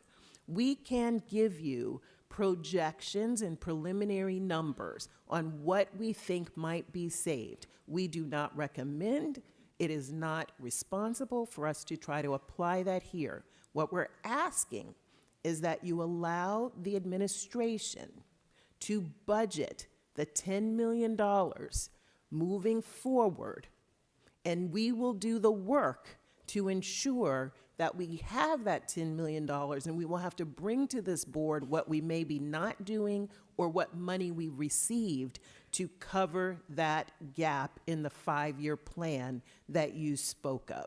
We do this for every single program that the board agrees to invest in. Once you've agreed in that investment, we go back and rebase our 5-year plan, and we come up with a new proposed budget for the upcoming year. That is exactly what we will do in this case. You will have full transparency, but what you'll also have, Madam Commissioner, is control. You'll have more control. Thank you. Thank you for that, Chief. And I appreciate that, and I appreciate the examples that you gave. The major distinguishing factor for me is that in past, when we've had pilot programs or projects that were similar in this part, in this manner, where build it and they will come and we'll revisit the numbers, we were not in a financial, I don't want to use the word crisis, but frankly, if the numbers are accepted the way that they've been projected, it frankly is. And so the 5 years that I've been on this dais, this last year was the very first year that we had a financial crisis, much less looking forward with more financial crises. Absolutely agreed. And so for me, and we say this all the time, that we budget every decision we make on this dais. Every hearing is a budget hearing. It is not only in September, and I couldn't agree with that more. This item, the justification for it is highly, highly, highly reliant upon projected and perceived savings.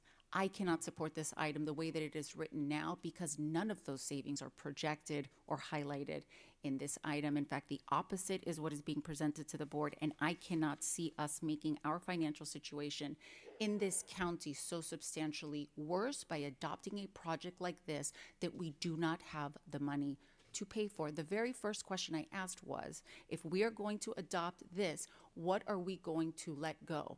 Where are we going to get the 10 million that we need in 2 years that's not included in our current financial deficit as early as 2027? I asked the question on the microphone. I haven't been given an answer. I guess the answer will be, trust us, we'll figure it out. I don't think that that's fiscally or financially prudent. And so at this time, I can't support the item. If between now and final hearing, you amend the item as Madam Chairwoman suggested to present to us financial projections that show where actual savings are likely to be gathered, I will revisit the issue at that time. Thank you, Madam Chair. Madam Chair? Yes, Commissioner Gonzalez. So this is why I started off from the beginning saying that a project like this is something that I would like to see it being self-sustaining. It needs to fund itself. And that's why I stated from the beginning, we have to know what those figures are, because if we know what the savings are, we need to be able to earmark those savings so that this is self-sustaining. I mean, I commend Commissioner Cohen Higgins because she's absolutely right. she's absolutely right in the sense that we can't just okay an item on a maybe. And although, you know, the two items that she cited to are not exactly this, I would like to see what some of those figures could be. Because although we're talking about Jackson, who's not an entity that is involved with Mr. Leifman, there is going to be money that is going to go, that is not going to have to be used by Jackson, that can be allocated for this. Here's something else. Commissioner Milian Orbis, I believe that you proposed an item that basically tells this commission what some CBOs, what they're doing, how they're helping, and what the projections of what they're providing for the community are, because I love CBOs, and there are CBOs that are very, very, very important, but at the same time, I could see how a project like this can solve a lot of problems that perhaps there are CBOs that we are funding right now that perhaps we can gear those dollars towards something like this. So I'm not going to lie to you. I want to see this project move forward, but perhaps, and I'm going to go with the will of my colleagues here, perhaps it might be a better alternative to do one of two things. Either one, to make sure that the savings that are allocated are earmarked for the funding, or two, perhaps to defer this item so that we can at least get some of those figures. We have grant funding that we'll lose. That's the issue. We've been waiting for this to be on the agenda for months. There's grant funding. Judge Leifman, if you want to speak to the funding, you'll lose by the end of the year. What I wouldn't want to see happen, respectfully, Chairwoman, I wouldn't want to see this item die today completely, rather than us deferring it. Well, I'm happy to amend it, and we can move it without a recommendation. I mean, those are the two options. Judge Leifman, if you could speak to the grant funding and why we've been pushing to get this before the board before the end of the year. We have been sitting on hundreds of thousands of dollars that we had committed to spending. We expected the building to be open by now. Our funders are very anxious to have us spend it. Otherwise, they've asked us to return the dollars. We also had a $500,000 appropriations by the state of Florida. We're going to have to return that as well if we don't spend the dollars. And I want to point out something else. This facility is part of a much larger project. We started the criminal mental health diversion program 25 years ago. At that time, the jail audit was 7,400. We were making 118,000 arrests per year. As a result of the diversion system that we have put in place, we have reduced the number of arrests in Dade County from 118,000 to 53,000. We have reduced the jail audit from 7,400 to 4,400, and we've already closed one of our three main jails, the Women's Annex, which is to date has already saved $168 million. This building has been paid for by the work that we have already done. We know it works. 20 to 30% of the population are just too ill for the services that exist anywhere in the United States. They have severe psychotic disorders. And this facility will be the first one to address those issues. We are going to lose millions of dollars. Plus, you're paying millions of dollars to keep the building closed anyway. It's on your books. If you pass this and move this forward, the next year or two, ARPA and other dollars will help cover those costs. And so by not doing this, you're going to end up spending more money. And if they go back to jail, you're looking at spending hundreds and hundreds of millions of dollars. Commissioner Gonzalez, I promise you, we need to move forward, and the savings are there. I sent your office a briefing. It shows the actual cost, what we're looking at, and we know this will work. We have the best experts in the country that have looked at this with us. We don't do this, we're going to lose a lot more money, and we're all going to have egg on our face, because then what do we say to people? The voters passed this. They wanted this, and they were smarter than us. And so I think, the prudent thing is to move forward so we don't lose the funding that we've have committed. Otherwise, we have to send it back. And I'm not going to be able to go back to people and ask them for money that I've sent back. And at this point, you know, it just becomes a ridiculous problem.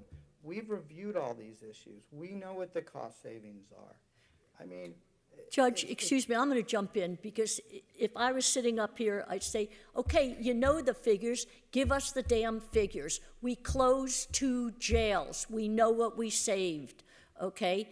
And I understand it's not a formula you all like. That's what held me back. But if you know this is what Jackson saved, could we get Mr. Magoya before the 16th to say, this is why I give you $7-8 million a year, because you saved us this in the ER, because it's less volume. This is what we saved by closing the 9th floor. This is what we saved by the consent decree, and none of that will come back in operations in the future. I understand it's a projection and you don't like it. That's what held us back. Thank you, Commissioner. And to your point, Commissioner, Magoya told the same thing, that it's just projections. Nobody wants to Exactly. use the projections. He's going to tell us the same thing. Nobody wants to use the projections. But to But be they're quite honest real with numbers everybody, that we that is saved. exactly what Commissioner Cohen-Higgins has been I saying. understand. It's They exactly just what I don't said like from the it. beginning. It's just, hey, at least give me some figure to go off, so that we're not just up here saying, hey, How this is a about great. this? I'll interrupt you real quickly. I'm retired. I'm never running for election again. So I don't care what they say, don't do it. And I think it's real numbers because I like to work with it. And Steve and I, for my 19 years of office, did get real numbers. And we have them from South Dakota. And we have them from North Carolina because they implemented our model. Okay? So they don't like it. But how about between now and the 16th? It's a projection. But we know what we saved closing the annex. We know what we saved at Jackson from the ER diminished numbers. We know what we saved in police officer injuries with the CIT. If we can say that and say that's when we didn't have this facility, that should be a conservative number for savings to justify a $10 million investment. Sally, would that work if we give you the numbers in the next week and a half? I have a better idea. If you guys want to talk projections, you can. Like we said, the reason that we set that aside is because no one feels comfortable with it. We have a commitment from the city of Miami and Miami Beach. If you guys will pass this without a recommendation, we'll get a commitment from them in writing. They'll do it. They've told us that if we open the doors, that they will commit to funding year 3, and we'll see about 4 and about 5. The municipalities that are bearing the cost of this want to do it, and they've been telling us for years to open the doors. The issue is, if we don't get it done by the end of the year, he's going to have to return the state funding. He's going to have to return the money that he raised. So that puts us at a worse deficit. So I'm happy to direct staff to get a commitment from the city of Miami and Miami Beach, which are the two that have told us that they will fund future years.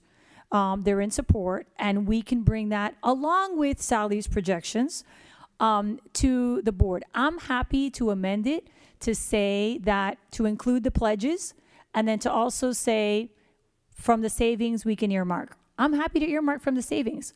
The issue is we don't know what that number is. But if you are comfortable with a projection, that's fine. I do not like projections because we don't know what that number is. But I think the pledges are more solid, and I think we can get the pledges. They've said that they're going to do it. They want us to do this work, and we can move forward with the projection and the pledges. I think the projection and the pledges gives us a better foundation for year 3, 4, and 5. Before the 16th, before the... Yeah, no, right. We have to get it out of this committee, and then it has to go to the 16th, and we still have more items. Yes, Commissioner Gonzalez, she's been waiting patiently. Yes, Commissioner Orbis. Yes. Let me start off by saying that I'm very supportive of this facility and this project. I have been in my previous job, the Hispanic Affairs Board. We were very supportive of this, and I don't want to see it fail, and I do think that we are setting it up for failure as it is. So I know that there's 200 beds that are available, but we're only funding 75 as it is right now. So in what comes back, I'd like to see a plan for those other beds, right? And then beyond the 3 years, beyond the 5 years, it gets even scarier in the 6th year and so on. So if the administration can give us a plan for that, I think that would help us to make the decision. I'd also like to ask, what type of oversight do we have on this? Are we receiving reports on this? I know that there's a foundation set up, but they don't report to the county commission. So, Carla Denise, do you have an answer for that?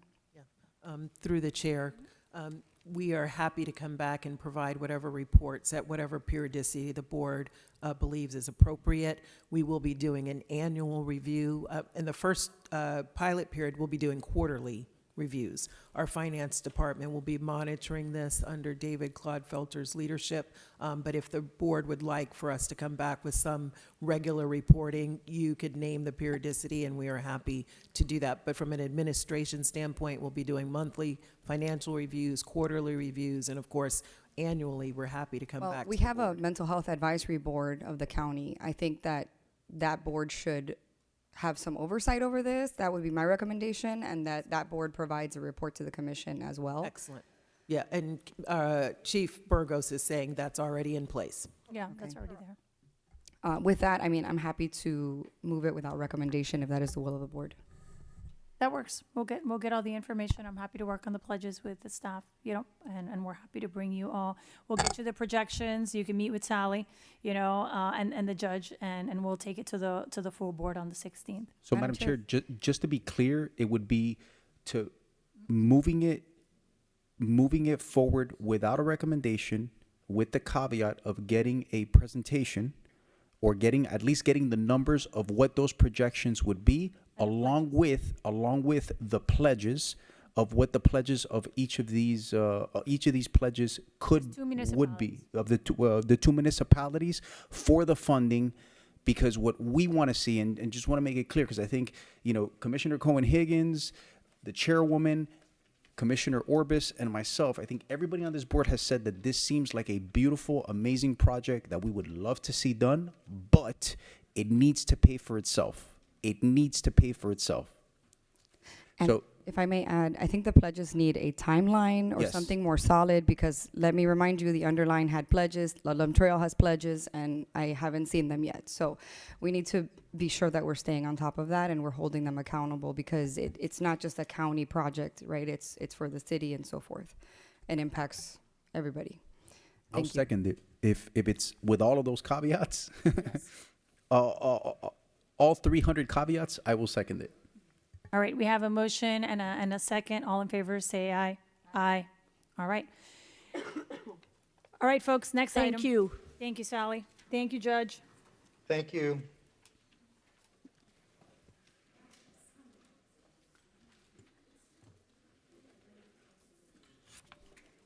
Mr. Attorney, next item. I know that we have Metro Connect, which there was a presentation, but we also have 3J, and my understanding is that, I don't know, let's take up Metro Connect first.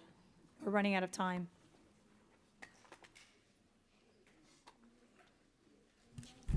Is it a public hearing item, Madam Chair? Yes. That'd be 1G1, a resolution approving the fiscal year 2026-2030 update of the 5-year implementation plan, the People's Transportation Plan. This is a public hearing item. Yeah, so we'll open the public hearing for the People's Transportation Plan. I will say that obviously that they're just doing what the TPO and the BCC say. So if anyone wants to speak on that, you can come on down. I have no cards for that item. Seeing no one coming down, I'll close the public hearing for that item.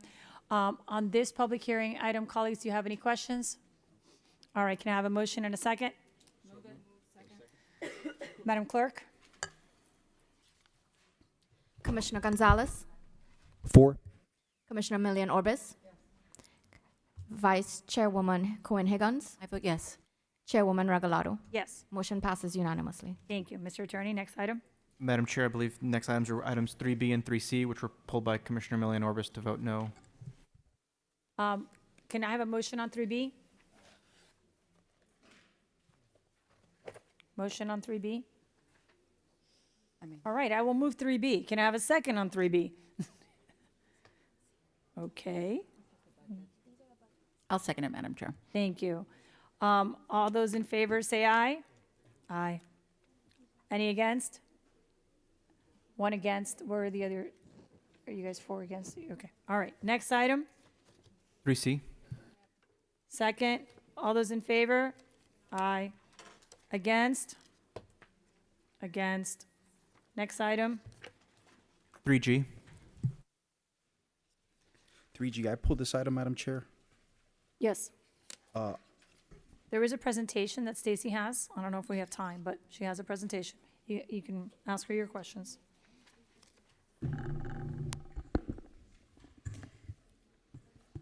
Go quickly, Stacy, go quickly. Okay, I'm going quickly. Madam Chair, Vice Chair, members of the committee, this item and presentation are a result of a conversation that occurred at the public hearing. So this is the result of that conversation. I will go quickly. Next. There we go. So as we know, the Metro Connect discussion originally was that Metro Connect was not going to be included in the budget. What was ultimately discussed was moving from an annual budget of about $8 million to approximately $5.5 million, an approximate 31% reduction. This is to extend the existing contract 2 years so that we can go out for a reprocurement, and I'll describe that a little further.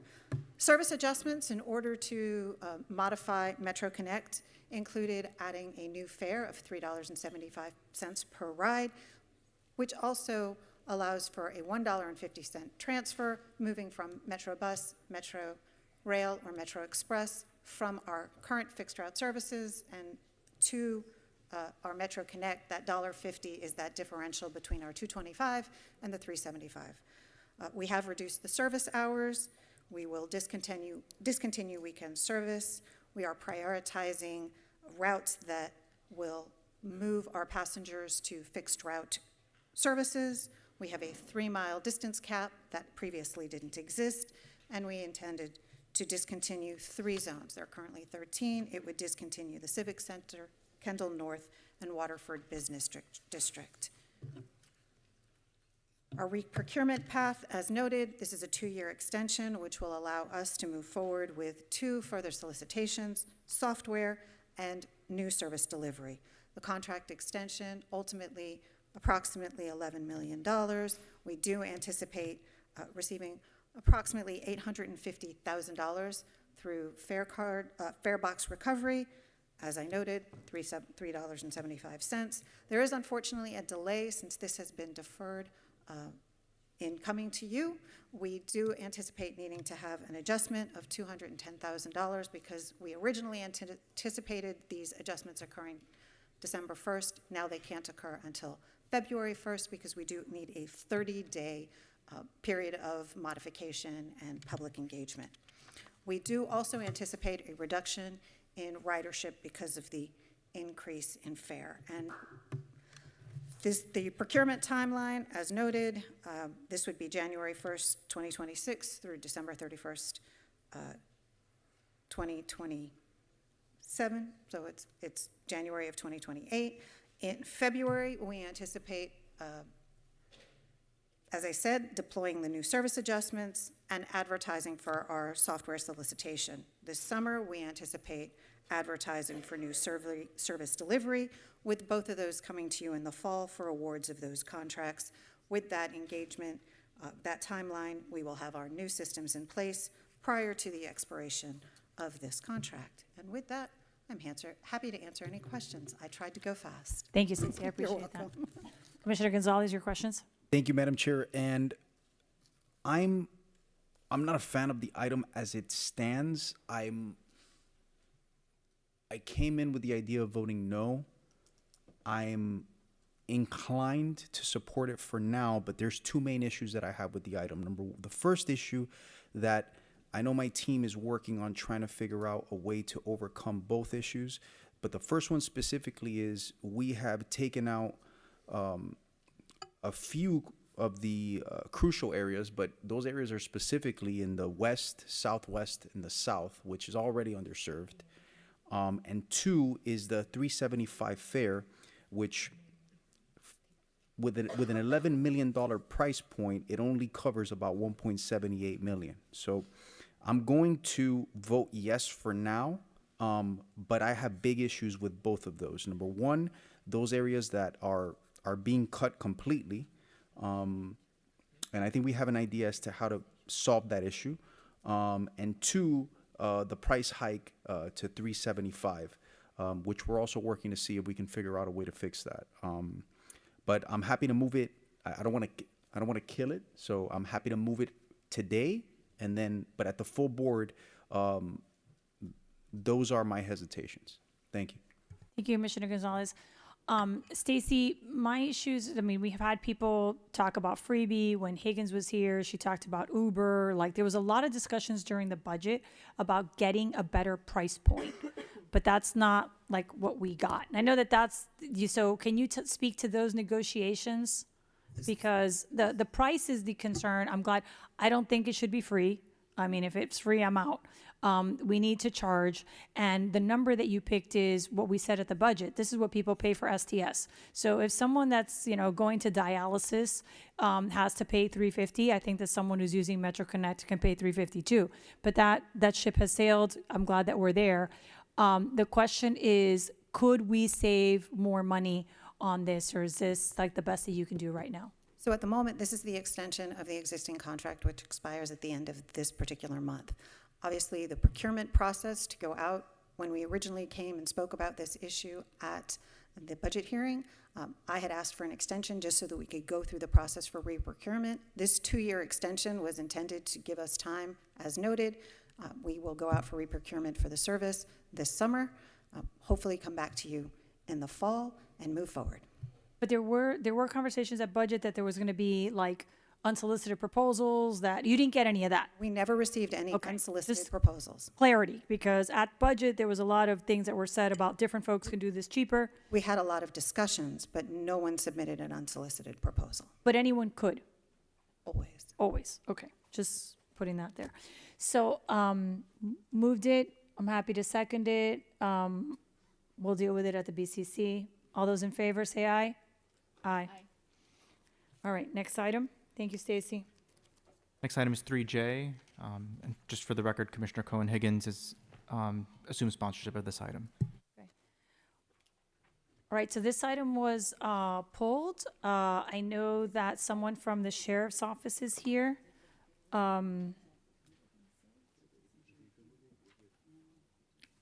Leslie Cobello, that's what I told. Yep, there you are. Okay, perfect. All right, to the administration, if you want to present it. If you just want to take questions, you decide. Through the chair, we're happy to take questions. Okay.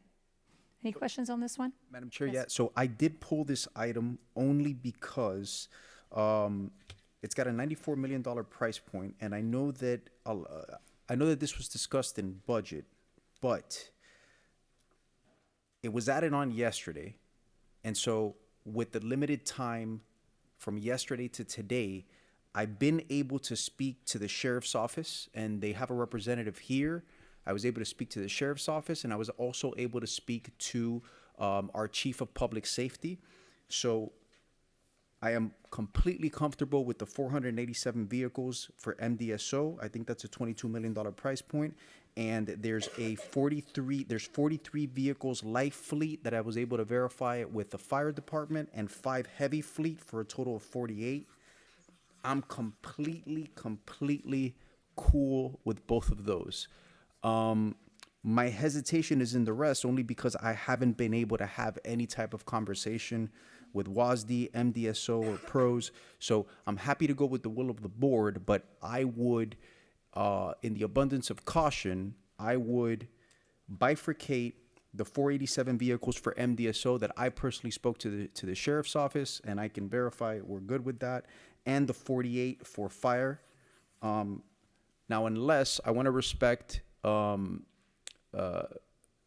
wanted Namida, unless you tell me that it would be catastrophic to bifurcate these two and then defer the rest so that we can all have enough time to speak to the rest of these departments and just make sure that all these vehicles are good to go. Commissioner Gonzalez, I spoke to WASD, so I could speak to WASD. WASD needs them, but Namira, if you want to answer the questions. Thank you. Thank you, Commissioner. Through the chair, Namita Opal, Chief Procurement Officer. Commissioner, this item is asking for the committee and hopefully to the board for approval to buy 999 vehicles for this fiscal year in the amount of $94 million that is already adopted by the board through the budget process.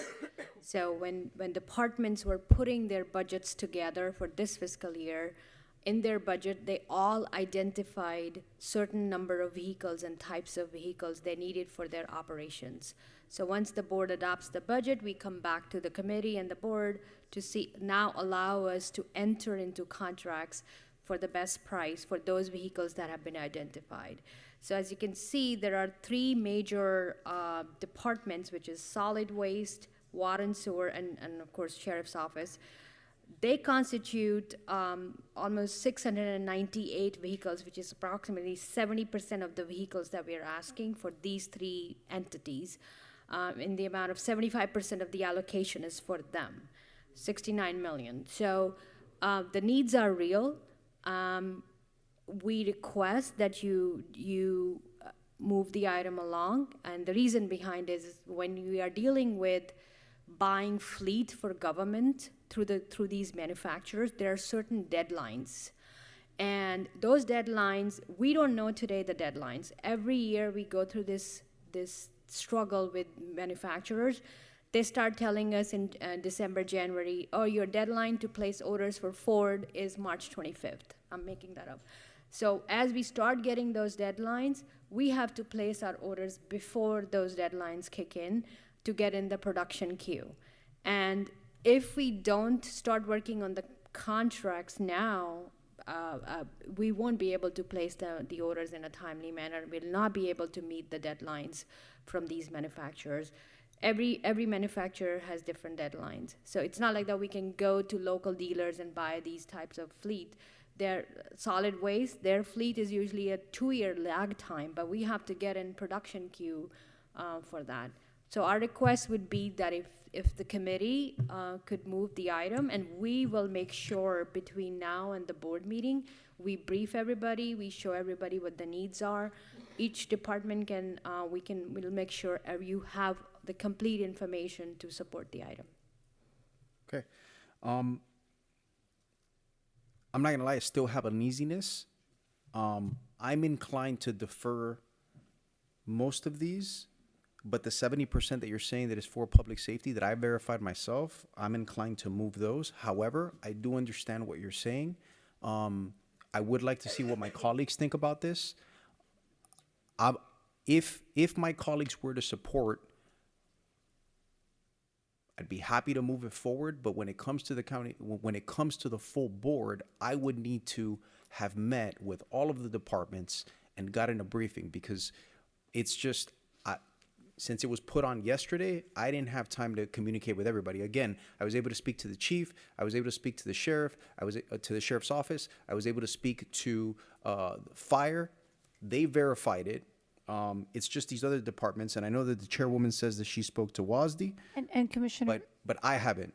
So that's really my hesitation. I'd love to hear from the rest of my colleagues. If the temperament of this board is to move this forward, that's fine. But by the day of the commission meeting, I would want to have the courtesy of speaking to these directors and understanding that they really do need these fleets. We will make sure, Commissioner, that between now and the board meeting, you have met everybody. We'll make sure. Commissioner, I'll add, we received it late. We received it late in part because there was no transportation committee. So what was in the transportation committee was moved to other committees. And then also, my understanding, and staff could correct me, is we haven't set dates for July. So my understanding is there will be no July committees. So this item was January. There will be no January committees. So this was supposed to go to transit. Transit didn't happen, so it came to us late. I accepted it late yesterday. If we defer it, that means that it is not heard until February. So that's my understanding in terms of the rush. That's what I was told late last night. Normally, I'm the first one to complain about late filed, but this meeting, I did not make a stink about it because there were the canceling of transportation and then the issue in January is what kind of led everyone to kind of rush to make this committee cycle, was what I was told.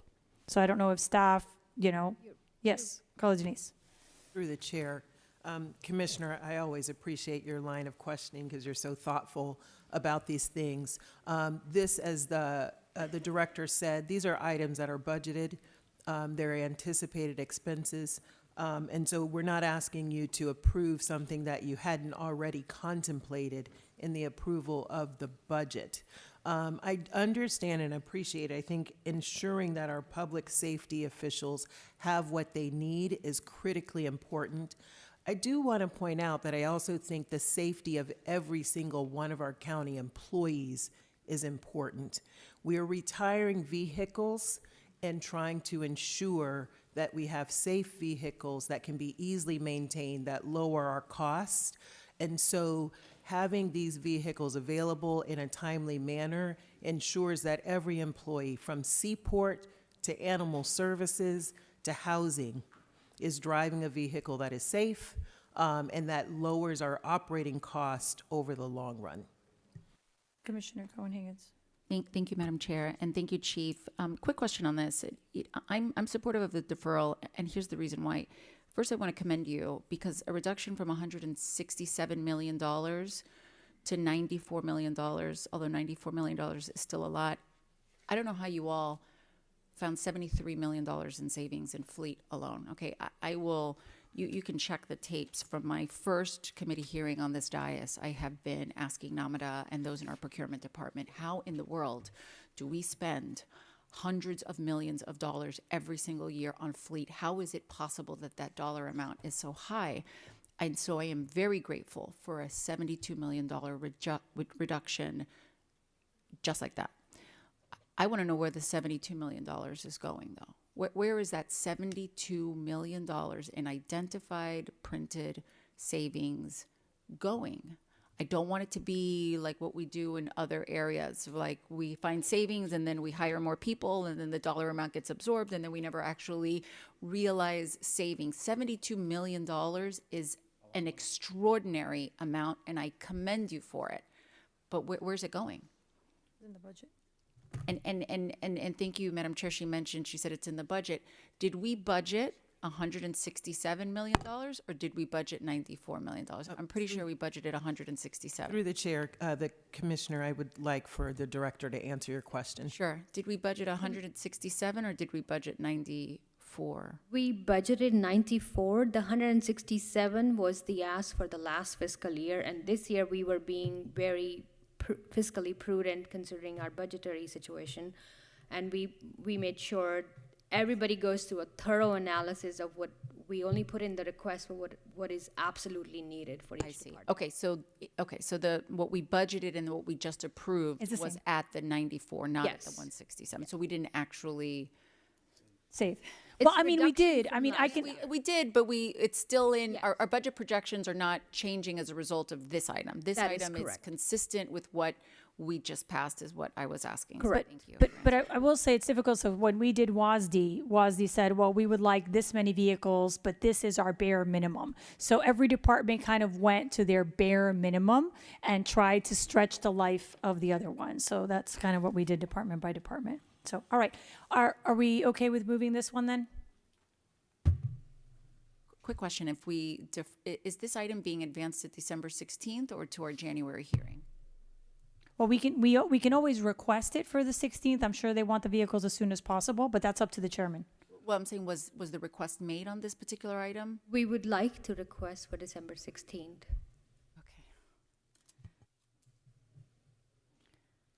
Okay. Through My- the chair. I'm happy to move it. I mean, it'll be up to the chairman. I will say it does take 4 to 5 months to get the vehicles. I think that's like part of the issue. My preference, Madam Chair, would be to, again, to bifurcate the 487 for MDSO and the 48 for fire. However, I do know that the vice chair is sponsoring the item, so I will follow. I second your deferral. Okay. Yes, So Namita? that would be a deferral with a bifurcation for the 487 vehicles for Namita wants to speak NDSO. to the bifurcation. Commissioner, if December 16, I know it's right around the corner, so if you want the item to go to January board, first meeting in January, we would take that. As opposed to bifurcation creates more. Well, and then the other half would have to come to February committee to then go to March. Right, so if you would prefer to move wait. now and we can January board, in the meantime, between now and January, That gives we'll us make time. sure we reach out to your offices and. Good answer, Namita. I would be Good answer. comfortable with that. Thank you. All right, so you're withdrawing your motion to defer, and it's your item, so you're okay with it? Yeah. Okay, so we're moving it. It's going to go to January 2nd. All those in favor say aye. Aye. All right, the clerk seems confused over there. All right, I have a request to move 3H to December 16th. Second. Okay. Are there any other items? 3G. Okay. And obviously, we also said 3A.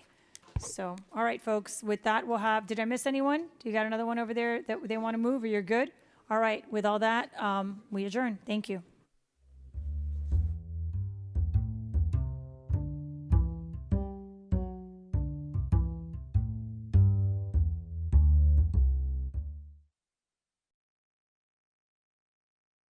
But in addition to its historic significance, the building means a lot personally to the students, alumni, and the St. Augustine community. President Delaney says he knows students who chose Flagler without even visiting the school. And they'd never visited the campus. And I said, well, how did you pick it out? They were in the guidance counselor's office. There was a picture of the Ponce. They said, that's where I want to go. It's almost always the Ponce.